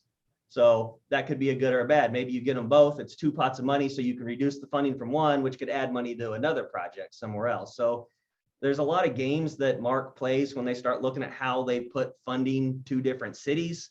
So there's opportunities left and right, but I think we typically get around 3 to 4, sometimes 2 to 4. Melissa, you're shaking your head. I think that seems about right, doesn't it? Yeah, and that's kind of what we've seen for the last number of years on these at the unified government. I would say that, you know, staff has done historically very well, though we haven't engaged the commission in this path before. So it was something new, given all the work that you've done on ranking and rating systems with us over the last number of years. But typically, we'd like to come to you with 3 or 4 that we think will score well and know that they meet all of our internal metrics and measures. So I apologize, Commissioner Markley, it is a bit overwhelming. And I think we're just trying to see how you guys want us to move through these going forward. Well, it's great information. And I actually like the way you have it sorted here where you're showing us our internal score, like what did our internal scoring system say was most important? You know, so with what you just said in mind, I mean, maybe we look at applying for the first 1, 2, 3, 4, 5, 6, and then the 7th would be that Safe Routes to School one that might, like you said, comes out of a different pot. I don't know. I'm just thinking out loud here about what you walk away from this meeting with. Anyway, I'll yield the floor. Thank you. Yeah, sorry. And I'll also note, so we've got these few down at the bottom here, the CMAC, the bike share expansion. So we put bike shares out. I think Gunner's actually getting ready to do that right now, pretty soon. So it's a continuation of that. It's the CMAC pot of money, which that fits really well. So part of it would be to look at that and see if we want to do that as well. I mean, it's kind of one of those that if there's interest, we'd like to know, especially for some of these smaller ones that may end up in a different pot of money where we're not submitting anything for. So we might as well, if there's something like that. A lot of that stuff I'm not going to know necessarily until we start the application process to know exactly what fits into what category, because they change it up a little bit every year. So March, I think the end of this week, they'll open up the application process. So I'll be able to see what it's actually supposed to be. And Troy, these are the ones that we have people go and vote on from the governing body too, as well, because we take those support opportunities to kind of beef up our interest from the body that is reviewing these. Commissioner Markley, if I may, this is Gunnar Hand, Director of Planning and Urban Design. We mentioned strategy a little bit here, and I think as Ms. Steven noted, you know, historically we've sort of said point us in the right direction. You've asked for more detail, which you see here. Again, you have to remember this is 3 different categories. one thing to think about in the background that staff takes into consideration that you really can't score here, for instance, is CMAQ funding is typically, the congestion mitigation air quality is typically underperformed. Not many people actually compete for that money regionally, because as a region, we think about transportation as getting bigger as opposed to reducing demand, if you will. So for instance, if the 6th Street project were to happen, that would connect us for the first time to the Riverfront Heritage Trail, to the Central Avenue bike share program, to the 10th Street bike lane that goes north-south through our community, as well as then linking up to all the levee trails. That is a critical gap in the system that would look very good to Mark if we also came in with CMAQ money asking for bike share expansion, because then we could deploy bike share along that now fully complete system. So those things are hard to score. Those things are the kind of direction that we're looking for when you want us to pick a lane, if you will, and really focus in on it. And so there's some complications there, and that's why it requires deeper conversation. Yeah, I definitely think we should apply for the CMAQ funding, because you're right, it tends to be underutilized, so we have a greater chance of getting that funding. So I think it's hard for us to envision all of the lanes when from the one list, but I get what you're saying. Thanks very much. BPU board member Groneman, you have your hand up. Go right ahead. Just wondering if you had shared this list of projects with the Board of Public Utilities, and if there are any of these projects that would impact the BPU budget. I know that previously on the Leavenworth Road project, we kind of got in on that after the fact and scrambled to try to get funds budgeted for the infrastructure and things that we needed to do. So I'm just wondering if these projects have been shared with the BPU, and that make sure that we will have adequate time to get it in our budget. This is Jeff Lister. Go ahead. Go ahead, Jeff. Go ahead, Jeff. Okay, that's Troy, is this $25 and $26? Correct. This is federal fiscal year 25 and 26, which starts in, I think, November of 24, somewhere around fall, winter of 24 from KDOT side. So that means we could bid a project as early as roughly November 24 or as late as October of 26. That's how that works. And Mr. Groneman, so that alone gives us time, but we can certainly, whatever the final list is, we'll send it over to Mr. Johnson and his team. Appreciate that. Thank you. Mm-hmm. Thank you, Mr. Groneman. Really, really good point. I just wanted to say that I like your number 1 and number 2 and projects. And I also am enamored with the Quindaro project for 23 million, because that's mirroring the Leavenworth Road project. I also really like, frankly, the safe routes to school. So if there's a way to package that, as you say, such that it could combine into that Leavenworth Road project, I'm telling you, those are my 4. Commissioner Kane? Yes. How much money do we have set aside for the Leavenworth Road project already? Currently, there's $7 million. Right, there's $7 million, and then that's just in that intersection is where all that money is going to be spent, right? Correct. But if we take this money, it'll go all the way out to 128th Street, which would also provide a sidewalk for the kids to get to school, because we don't have any sidewalks that I know of to any of the schools except out of my neighborhood. So most of the kids have to walk on the side of the streets. So 2 would be the top 2 that are on the list. And then we need to figure out a way somewhere to do something with the Quindaro, because that is something that we need to highlight, and we need to figure out a way, not just with asking for money from them, but maybe asking for some money from other places to help fund that. Jeff Fisher here, if I might jump in. Please. I do believe that top 7 is a good portfolio to go to Mark with. Excellent. Yeah, and just be prepared that the Quindaro we might have to scale it like Troy Right, suggested. right. Well, Yes, I and- like that a lot. Commissioner Johnson? No, I agree. Just because of what's happened in recent years, I think you all, I'm glad we're refining the process, but we have done such a good job in the past that once these projects get to Mid-America Regional Council, they also tend to score well with them as well. And what happens is that competing cities and jurisdictions get a little snarky because we have done so well in recent years of ranking these things. So I do believe that the more finite that we can be, the better. I don't know if I want to do 7, but certainly I know when we've gone in the past, and these might be for different dollars in the past, but we've had 2 or 3 of them, and 2 of them were 1-2 in terms of what the grade was across the entire metropolitan area. So just know that once we duke it out here, I think Commissioner Bynum said cuss and fuss here, then it goes on to a more regional debate as well, because of the fact that I think we've kind of figured it out here in Wyandotte County. Thank you, Chair. Sure, excellent. Commissioner Ramirez? Thank you, Commissioner Bynum. I just wanted to share my support for doing the top 7. I think that's a good step forward and a good place to start. Thank you. Thanks very much. Now,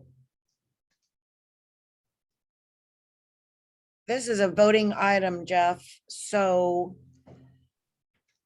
it's a request for approval to submit marked grants. And we've got a level of consensus around the top 7, most certainly the top 4 to 5. Commissioner Mike Kane, move for approval of the top 7. Thank you. Is there a second? Markley, Johnson. second. Commissioner Ramirez? All right, we have several seconds. I love it. Madam Clerk, were there any comments from the public on the item? There were no comments from the public. Thank you so much. We have a motion and a second, and roll call, please, on the item.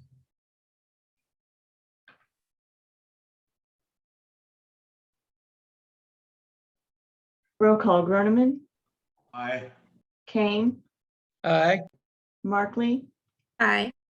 Johnson, Aye. Ramirez, Aye. Brown. I'm sorry, Bynum. Aye. I'm sorry. Thank you so much. That motion carries. Thank you all for that excellent conversation. This does conclude Public Works and Safety Standing Committee. I really appreciate everyone being here. Mr. Groneman, thank you very much. We are adjourned. I will turn it over to Commissioner Markley for Administration and Human Services. Thanks, everyone. All right, before I call this meeting to order, I want to announce that due to COVID-19, some committee members, staff, and the public are attending remotely via Zoom as well as on site. All participants joining by phone should mute their phones when not speaking to avoid background noise. During the meeting, please make sure you announce yourself by name and title every time you speak so the public that is observing knows who is speaking. This is critical given the number of remote participants and is current guidance from the Kansas Attorney General. The public is allowed to participate by Zoom or submit comments by email prior to the meeting, and those comments will be included in the record of the meeting. The public may also indicate their intent to provide remote public comment by contacting the clerk's office by 5 p.m. the Thursday before the meeting. The public will also have the opportunity to provide brief comments either by telephone or via Zoom from the lobby of the municipal office building. I will now call this meeting of the Administration and Human Services Standing Committee to order. Would the clerk please call the roll? Roll call, Kane, Here. Johnson, Here. Ramirez, Here. Bynum, Here. Markley. Here, thank you very much. There were no revisions to tonight's agenda. Our first order of business is the approval of minutes from our November 15th, 2021 meeting. Is there a motion for approval? Johnson, move for approval. Second, Ramirez. I have a motion and a second. Roll call, please. Roll call, Kane, Aye.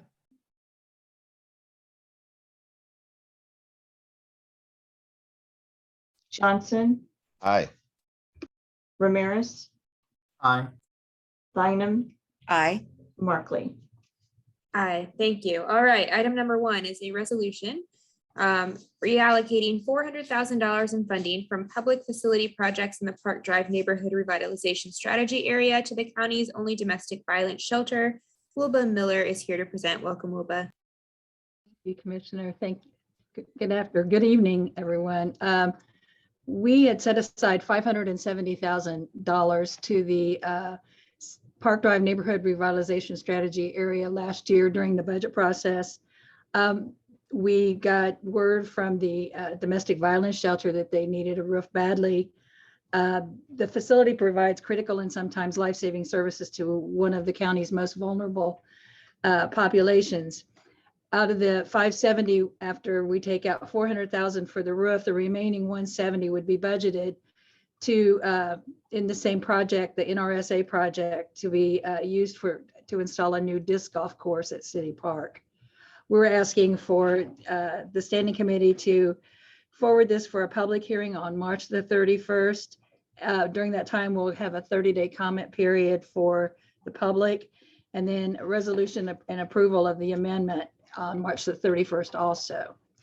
I would like to note that Miss Erica Rowland, Executive Director of Friends of Yates, and Miss Ladora Lattimore, prior Executive Director of Friends of Yates, are both online if anyone has questions for them.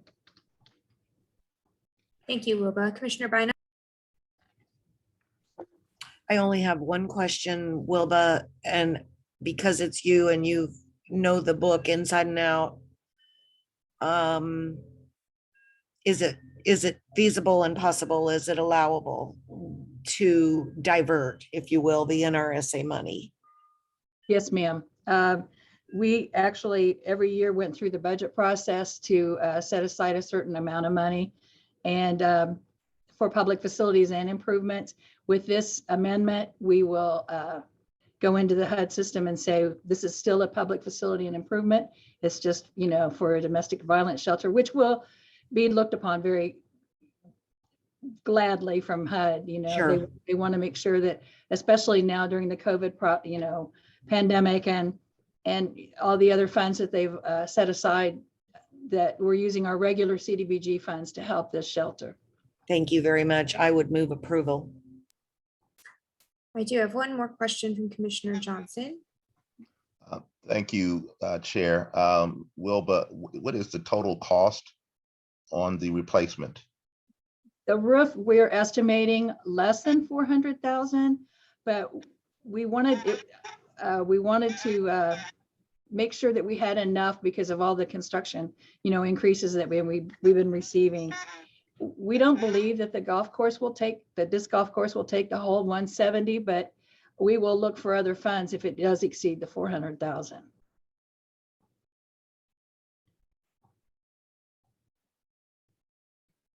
Is that what you were asking, Commissioner?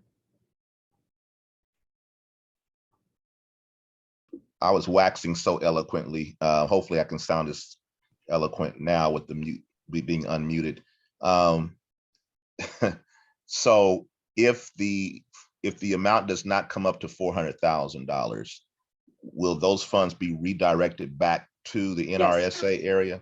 Yes, Okay. sir. Okay. And so right now we are the only funding source for this particular project. Is that correct? Yes, sir. Okay. Thank you. With that, I will second. Okay, thank you. I do have a motion in a second. I have Ms. Sieben with her hand up for comment.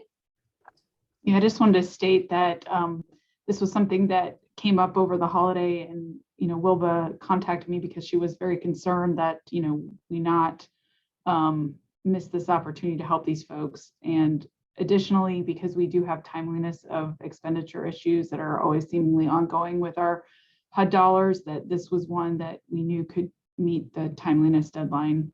And so that's why we're excited to bring this forward. And again, the NRSA doesn't require that we spend our CDBG money there, but we have been designating that for the last number of years, obviously, to help with that program. Thank you. All right, we do have a motion from Commissioner Bynum, a second from Commissioner Johnson. Clerk, were there any comments from the public, or are there any hands raised in the attendee areas? No comments from the public, and there are no one in the lobby. Fabulous. Then I will ask for roll call on the motion. Roll call, Kane, Aye. Johnson, Aye. Ramirez, Aye. Bynum, Aye. Markley. Aye. Thank you very much. Thank you, Wilba. Our last item is an update on our Human Services Department. Phyllis Wallace is here, I hope. Yep, I see her. She is here to present for us. I will turn over the floor to her. Hi, good evening. Phyllis Wallace, Director of Human Services. I'm going to share my screen. I have staff who volunteered to speak on this evening. So let's get started.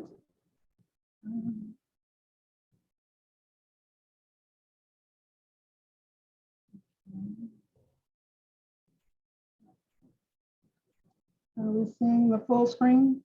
Or, hold on. I'm seeing the slideshow, but I'm not seeing it as its full screen version. Let's see. So if we can put it in presentation view. All right. All right. There we go. All right, awesome. So we start out with our mission, and we have 3 divisions: Human Relations, Community Developmental, Disability Organization, Dispute Resolution Mediation. And I wanted to share a fun fact with you guys that we represent 5 languages in our department. So we're pretty proud of our diversity.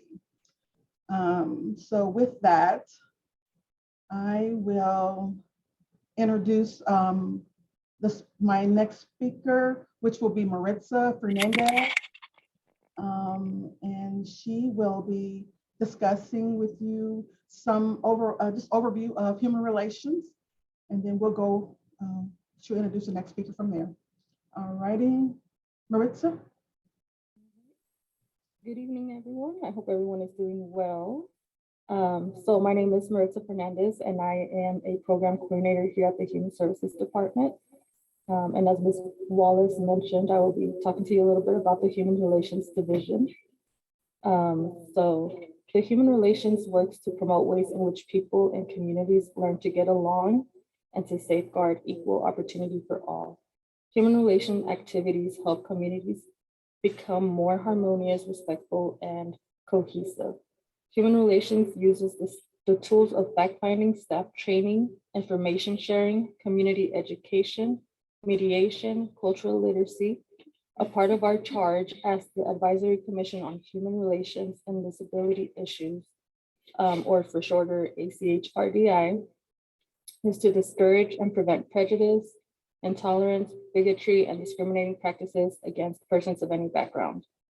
Our Advisory Commission role is one that helps to foster communication with the community to ensure that there is respect and harmonious relations among racial, religious, ethnic, and minority groups, including people with disabilities. The Advisory Commission has made some strides in these areas by being the first county in Kansas to champion the passing of the non-discrimination ordinance to include sexual orientation and gender identity for the protection of the LGBTQ community, along with hosting and sponsoring the annual Metro Human Relations Summit 2 years in a row. The Human Relations Department is funded by general funds to support and work of the Advisory Commission. ACHRDI sponsors various trainings to include fair housing, landlord-tenant implicit bias, cultural proficiency, and ethics. The Human Relations Commission is visible in the community through participation in several activities such as the Night Out Against Crime, the Wyandotte County Ethnic Enrichment Festival, Community Resource and Health Fair, and the annual Picnic in the Park for individuals with intellectual and developmental disabilities, just to name a few. The current initiative for the Advisory Commission is centered around housing and collaborating with other entities on housing issues.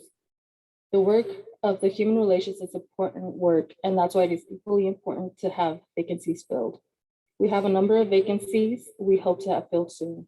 In addition, we have some upcoming trainings within the next few months, which include the rights and responsibilities for tenants, which is taking place March 10th, then landlord education training, which is taking place April 14th, and the implicit bias, which is on April 7th.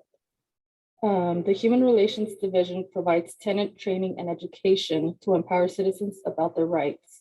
In addition, we give guidance to landlords who are new and unfamiliar with the processes. Our inbound calls average about 80 to over 100 calls a month, depending on the season. Our high call volume is usually around summer and winter. It is also important to note that the Human Relations Division also accepts applications for the disabled parking signage on residential streets, which my coworker, Mr. Carr, will speak on later on the presentation. For now, I will let Ms. Davenport speak on the WCDDO division. Good evening, everyone. Good evening, commissioners. My name is Somhak Davenport, and I am a program coordinator here at the Wyandotte CDDO, and I am actually going to be speaking a little bit on the CDDO. So you might be wondering, what is the CDDO? It's a single point of entry to access services for individuals with intellectual and developmental disabilities. From here on out, I'll refer to it as IDD. We also perform gatekeeping for individuals seeking entry into state institutions, such as KNI, which is Kansas Neurological Institute, and Parsons. In addition to, we perform level 2 assessments for nursing facility placement of individuals with IDD. There are 27 CDDOs across the state of Kansas, and we are governed by state statute KSA 39-1803. And there are currently close to 800 people in Wyandotte County who identify as IDD. We hold a contract with the Kansas Department for Aging and Disability, which is KDADS, to perform a number of tasks. And see, what you see on that slide is just kind of a list of the things that we perform. We perform intake and eligibility, performing functional assessments, providing options counseling, building our capacity to ensure we have enough providers to serve our clients, and also maintaining contact with individuals on the state wait list. The CDDO is funded by 65% of state and federal funds and 35% mill levy. And we're allotted additional mill levy to offset any emergent needs for individuals we serve in crisis. So the next important question is, how does one become eligible for CDDO services? So some of the criteria is you have to be 5 years of age or older. You have to have a diagnosis of intellectual disability before the age of 18. And this obviously has to be by a licensed healthcare professional. You also have to have a diagnosis of developmental disability before the age of 22. And lastly, you must be determined program eligible by the CDDO. And some of the types of disabilities that fall under a preview are autism, cerebral palsy, severe epilepsy, and Down syndrome. So the next slide shows a list of services. And these are the services provided within the IDD waiver. As you can see, to name a few, we have assistive services, financial services, overnight respite, residential supports for adults and children, and the list goes on. So the services you see fall under the state's home community-based service program, in which IDD is one of the 7 waivers. And there are 40 contractors who provide these services.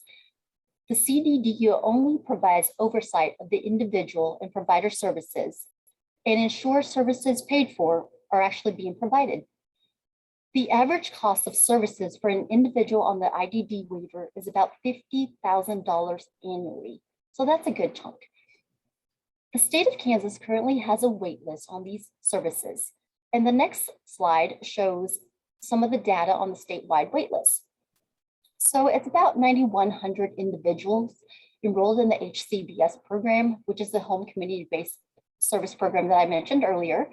There's 4,500 individuals on the statewide wait list, and about right under 200 individuals here in Wyandotte County. And the wait date goes back to about 2012. 70% of individuals have a Medicaid state plan through Kane. The average wait list for these services is about 9 to 10 years, and we're on 2022, so that's pretty lengthy. And the reason for the lengthy wait list is that because legislators have to appropriate funds for the waiver. So while an individual is waiting on the wait list, the CDDO utilized local dollars to remediate a crisis that may occur while individuals are on the wait list. So because of the funding, we've been able to successfully initiate projects such as what's shown on the next slide. So we have on the left-hand column, we have the summer day program, which is basically a 3-month period. So clients can explore and attend various agencies. We have a family subsidy program, which an individual can apply up to $1,000 to assist with any needs. We also have the tablet program. Due to COVID, these tablets were issued so clients can stay in communication with staff, with with providers and their case managers. And also it helps for educational purposes as well.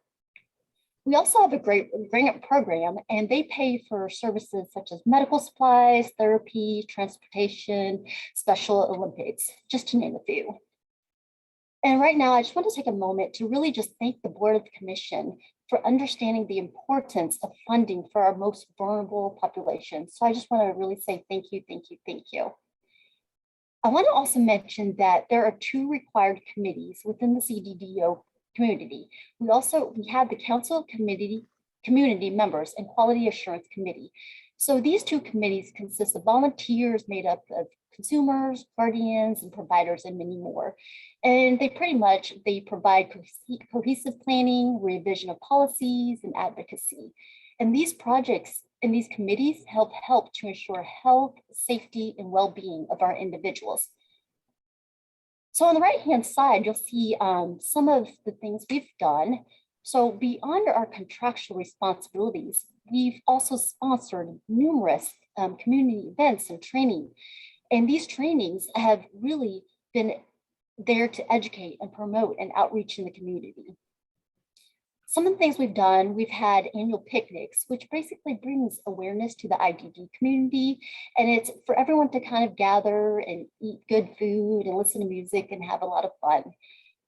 Another event that we've held was the gala, and it's really reminiscent of a school formal. So everyone dressed up, and it was just a nice little prom for all the individuals. We also have the quarterly Zoom hangout, which is the clients, they'll participate on tablets and they check in with us. And, we actually check to see how they're going or how they're doing and things like that.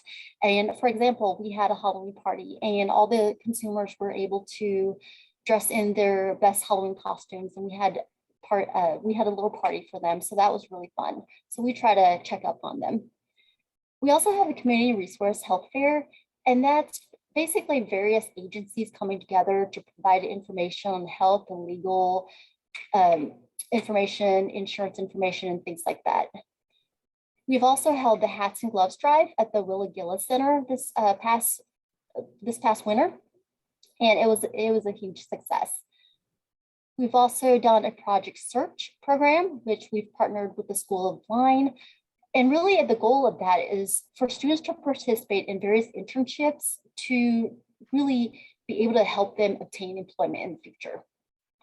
We've also provided 2-day training for providers. So members of the police department, members of APS, members of Social Security Office, Medicaid, Medicare, they all come together to really just present all of their information and to really train these providers. We also have the Wyandotte Advocacy Resource Network, where it's basically a support group for guardians and caretakers within the IDD community to get together to really talk about things. So really, I just wanted to end. I would like to emphasize this. So what's unique about our clients that we serve is that the clients require lifelong care and support needs. It's a full-time commitment. It's very costly. So please allow me to put a little bit of perspective into this. I don't know if any of you have children or not, but I have a 14-year-old. And let me tell you, I am preparing her for when she turns 18 to leave the home. But I'm preparing her to spread her wings, and I'm preparing her for college, and so she can become independent in life. But however, with these individuals with IDD, some of them may never see these milestones. Some of them may never leave the home, and some of them may never ever become independent. And some of our individuals require 24-hour care. It's a lifelong commitment. It's just everything that we've taken for granted. And some of these individuals have to really, like I said, just really commit to this. And so with that said, being able to obtain proper funding and resources is very critical in helping these individuals and families so they can at least try to thrive like you and I. So we're very, very appreciative of local funding, and we know that the money helps these individuals and families tremendously. And I want to say we wouldn't be able to do any of this without the collaboration of entities and other departments of the UG. And I just want to leave you with this. It really does take a village to raise a child. So thank you so much for your time. And I am going to turn it over to Mr. Greg Carr.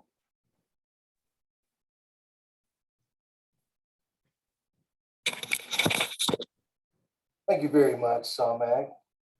Good evening, everyone. My name is Greg Carr. I am a state-approved mediator for the Office of Dispute Resolution. And I have been the mediations counselor in this department for approximately 12 years. In April, I will probably get approved, state approved, to do domestic cases also. So expanding our offices. Let me just explain that what the meaning of a dispute mediations counselor is. Basically, a mediator is not an arbitrator, doesn't make the decisions, but rather moderates the negotiations, assists in exploring areas of compromise and finding points of agreement of settlement. Dispute resolution actually is kind of split up into three different areas. As you can see, it's dispute resolution / mediations / conciliation services. And I'm going to just tell you some of the, well, let me just also say that it is 100% general funded. And I've just recently ended a 2-month training with the police department that we do on a regular basis. I work and interact with many different departments in the unified government, such as the police department, police records, the prosecutor's office, the municipal court clerk's department also. So I would basically consider myself as the middle person between the police department and the prosecutor's office. Dispute resolution handles only misdemeanor cases, no felonies. All domestic cases are directed directly to the prosecutor's office. So I'll give you an example of how the process works in dispute resolution and how we get to a possible mediation. So let's just say that an officer is called out to a scene of a complaint by a victim, or a victim goes into the police report desk to file a complaint against a suspect. If both parties are not on the scene, where the officer can give out a summons to both parties and hand out a court date, they have a 3-fold pamphlet that basically tells them to contact my office in 3 to 4 business days. That's when it will be available to me. One of the other benefits of that 3 to 4 business day wait is a lot of times the alleged victims have time to calm down, maybe change their mind, and not decide to prosecute, and they just let the case go. But if they do decide to move forward in the case, the purpose is to come to me so that I can determine by the police report whether we should move this case forward, if all the information needed on the report is on there, to move the case forward for prosecution, and also offer them mediation. The services or the complaints that we mediate are simply theft and misdemeanor criminal cases, misdemeanor criminal damage cases, money cases. The misdemeanors are $1,500 and less for petty theft and $1,000 or less for criminal damage. Let's just say that the victim calls in, they want to prosecute or move forward on the case. The things that must be on the police report must be the suspect's full name, residential work or work address, date of birth. So those items must be on there in order to move forward with either mediation or a prosecution. The mediations are voluntary. If the alleged victim wants to mediate, what happens from that point is I have a letter that I will send out to the suspect. And it basically tells them we can resolve this possibly out of court with no criminal consequences if we can reach an agreement. Both parties must agree to the mediation for there to be a mediation. I will say that I'm proud to say that, and I won't take credit for it, but I will state that it's the process that 90% of those cases are resolved. I can't really recall a mediation where both parties agreed to it and it did not get resolved. So it does have very effective value in the system to help out the victim and the suspects. If they also choose to bypass the mediation and just want to prosecute, it is my job to make sure that everything on that police report that's needed to be on there is on there to move it forward. If it is not, I will direct them to what needs to be added to the report, and then they will need to contact the police report desk to get that added to the report. Once that is done, I'll move it to the prosecutor's office. The prosecutor's office makes a decision whether to authorize or decline the case based on the report. Whatever their decision is, I will contact the alleged suspect and let them know, or I will contact the victim and let them know what the decision was. And if the prosecutor's office approves it, at that time, we'll set up a day and time for the alleged victim to come in to sign a summons for a court date. So we basically do dispute resolution, which moves it to the prosecutor's office. We also do mediation, which can resolve it without court fees, without time lost from people's jobs, without trying to press criminal charges. And a lot of times the mediations I have seen over my time as a mediator are usually mediations between people that know each other, sometimes friends, associates, who they really don't want to see criminal charges brought against them. They just would like to have some kind of resolution to their money, petty theft, or criminal damage. And again, like I said, I've never really seen the case that has not been resolved and both parties agree to it.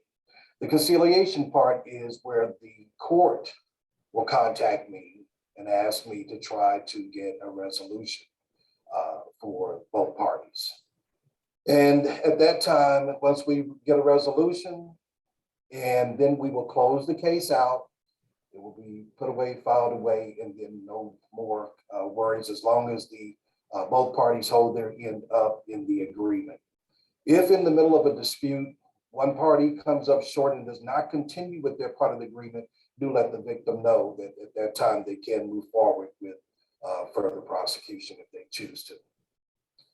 So some of the other things that the Office of Dispute Resolution handles is, as Ms. Fernandez stated, was we give out applications to those who request on-street handicap parking. We will send that application out. One side has the individual resident to fill out their side, and then to their physician stating what their chronic and permanent illness is to give them the ability to park on street. At that point, I will make an on-site visitation of the residents, come back to Ms. Wallace, and we will sit down and talk it over and determine whether they do qualify or not. We also handle tree disputes, property disputes, and I believe Ms. Fernandez also spoke about one of the other things that myself and Ms. Wallace handle are landlord-tenant issues. We give out a lot of basic general information for landlord-tenant rights, and we do have a training coming up March 10th, and then in April, I believe the 14th. So those are the different things that we provide through dispute resolution / mediation / conciliation. So if anybody out there has any kind of misdemeanor cases, you do not want to go to court, or you know someone who would like to try to get a resolution, feel free to have them contact our office. Just keep in mind, in order to have a mediation, there has to be a police documentation in order to move forward. So thank you again for the opportunity to share that with you.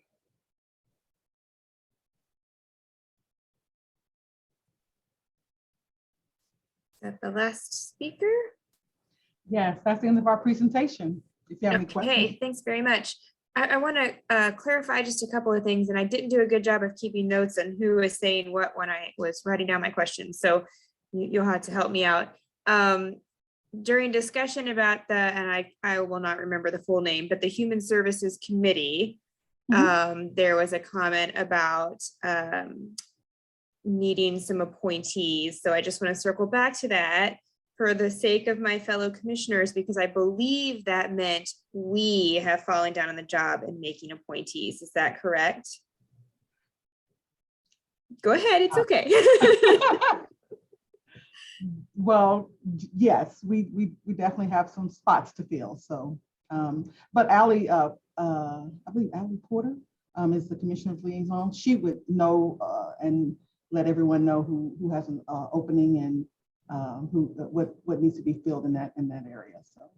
So commissioners, if you are unsure whether you have an active appointment to that committee, please check. So they're doing some really good work. They're in fact one of those committees that I think at one point we were concerned about its activity. It wasn't functioning very well. So we got to get our people on there and have them appointed. They've been the people that are appointed have been busy at work. We need to make sure that they are supported by a quorum so they can be active and continue their good work. So like I said, not putting anybody on the spot, but commissioners, I just want to make sure we were clear when that reference was made that that's on us. We got to make sure that they have appropriate. It's okay, Phyllis, no, you're not in trouble. It's all on us. We need to make sure we're giving them proper appointments. Commissioner Ramirez. Thank you, Commissioner Markley. Thank you, Phyllis, and your staff for the presentation. It's nice. I don't think I have heard from the Human Services Department or seen presentations since I was elected and I was able to tour your department. So it's nice to finally have you come back in front of the committee. The questions and comments that I have and need some clarification, because I did not know this was a thing until I went and looked at our ordinances. What does it mean that us as the Board of Commissioners is the governing body for the Community, Intellectual, and Disabilities governing body for the county? What does that mean? Well, I mean, in a general sense, you got the Board of Commission would be the controlling or the final answer on anything related to budget or what have you. So your role is similar to, any other department that you are working with. You would be the one who would approve anything that we had that was related to funding. Okay. And then it mentions I can't remember the acronym, the advisory board, our Human Relations Advisory Board. To make an annual recommendation concerning the annual plan and budget. I'm guessing due to not having proper quorum in meetings, not having enough people. But has that plan have ever been shared with the commission of what that annual plan is of action? Are you referring to our annual update? I'm guessing it's the same thing. I'm not entirely sure. So then, yes, we have made a presentation. We have not in the last couple of years, but I am hoping that with more elected onto our commission, we will be gearing up and ready to give you a good, thorough update sometime in perhaps May or June when the flow of your schedule is not so heavy. Okay, no, I like that and I appreciate that. I was just asking those questions because I did not know this part. I believe I remember towards the beginning of my term, we voted on something like this and changing the boards. And so I was not aware that we had this, we were part of that or in that capacity. We unfortunately, I'm, please forgive me, my fellow commissioners, we don't as a commission do a very good job of making sure our boards and commissions provide updates to us throughout the year. So that's probably why I was not aware we considered the governing body for this portion. But I think it's amazing that we have this. You know, I have two nephews who are autistic, and so having these community resources out there is amazing. And so I thank you for all that you do, for the human relations portion to the dispute resolution. Thank you for all you do. I look forward to seeing your department more in front of us, in front of our committee and the commission, because it's like your department does so much, but it's like a shadow department. It goes unseen. And so I want to make sure that everything and all the activities that you do are seen, and that it's validated by us as your governing body. So thank you. Thank you, Commissioner. I appreciate that.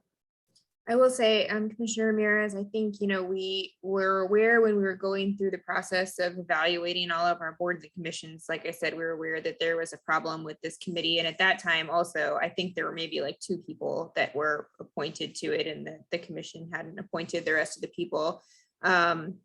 And we talked about, do we continue having this committee? And I believe we continue having it because it is required by that statute. We have to have the committee. So it's really critical that we as commissioners make those appointments, because we're required to have this committee. You know, obviously that meant it was valuable at the state level, but obviously I think, as we've heard tonight, it's really valuable to our community as well to have that advisory board functioning. So it's important to make those appointments. So check your list. Commissioner Bynum.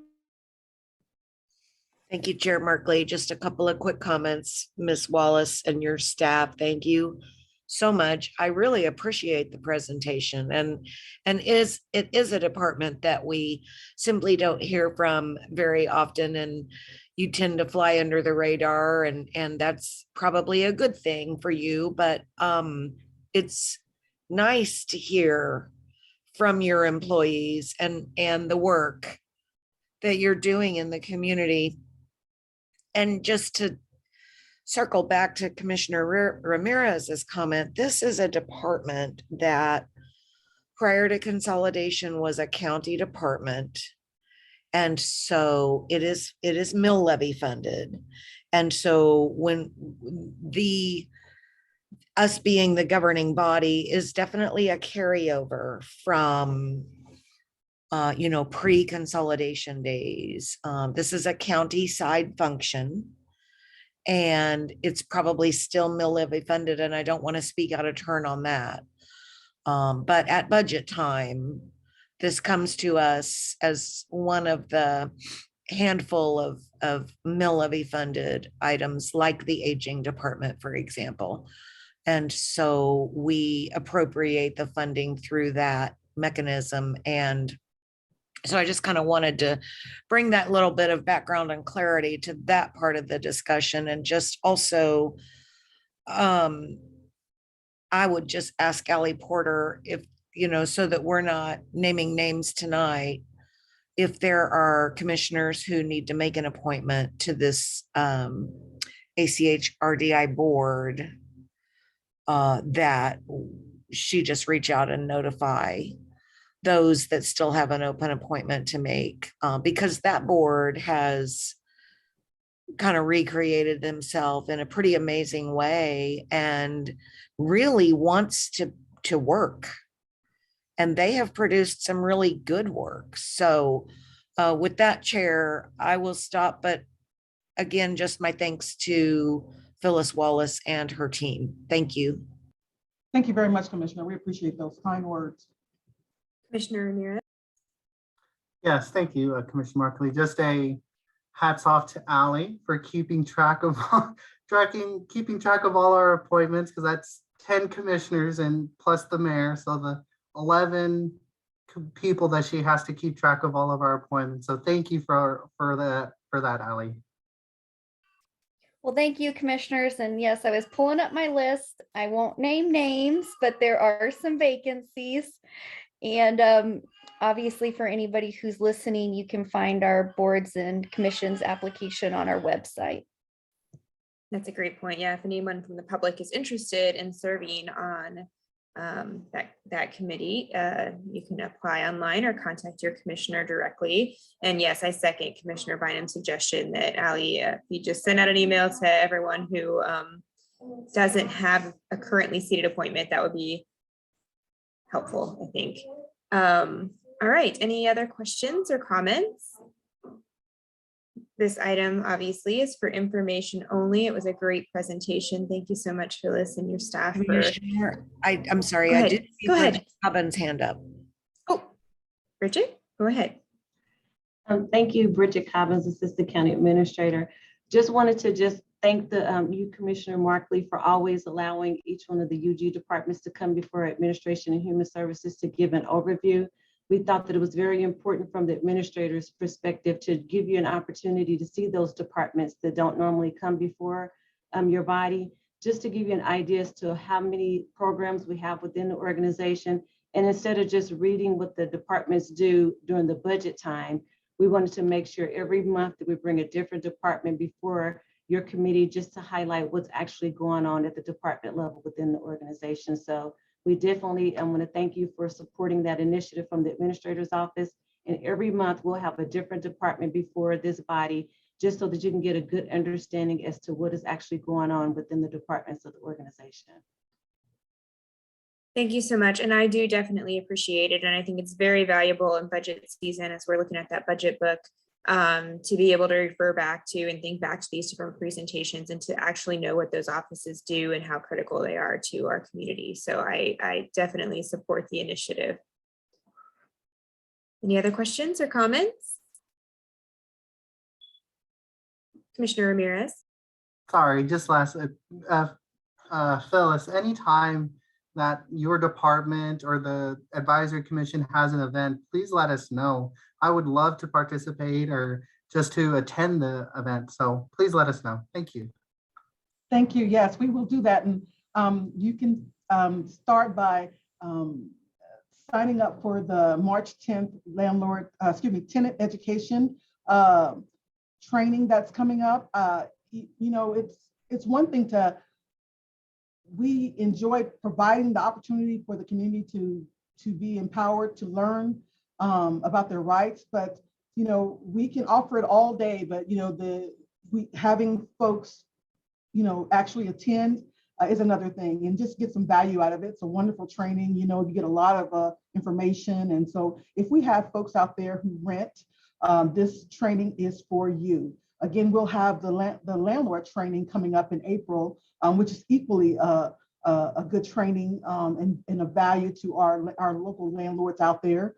And then I'm also excited about the implicit bias training we'll be offering to the community, which is in total, absolute wonderful training.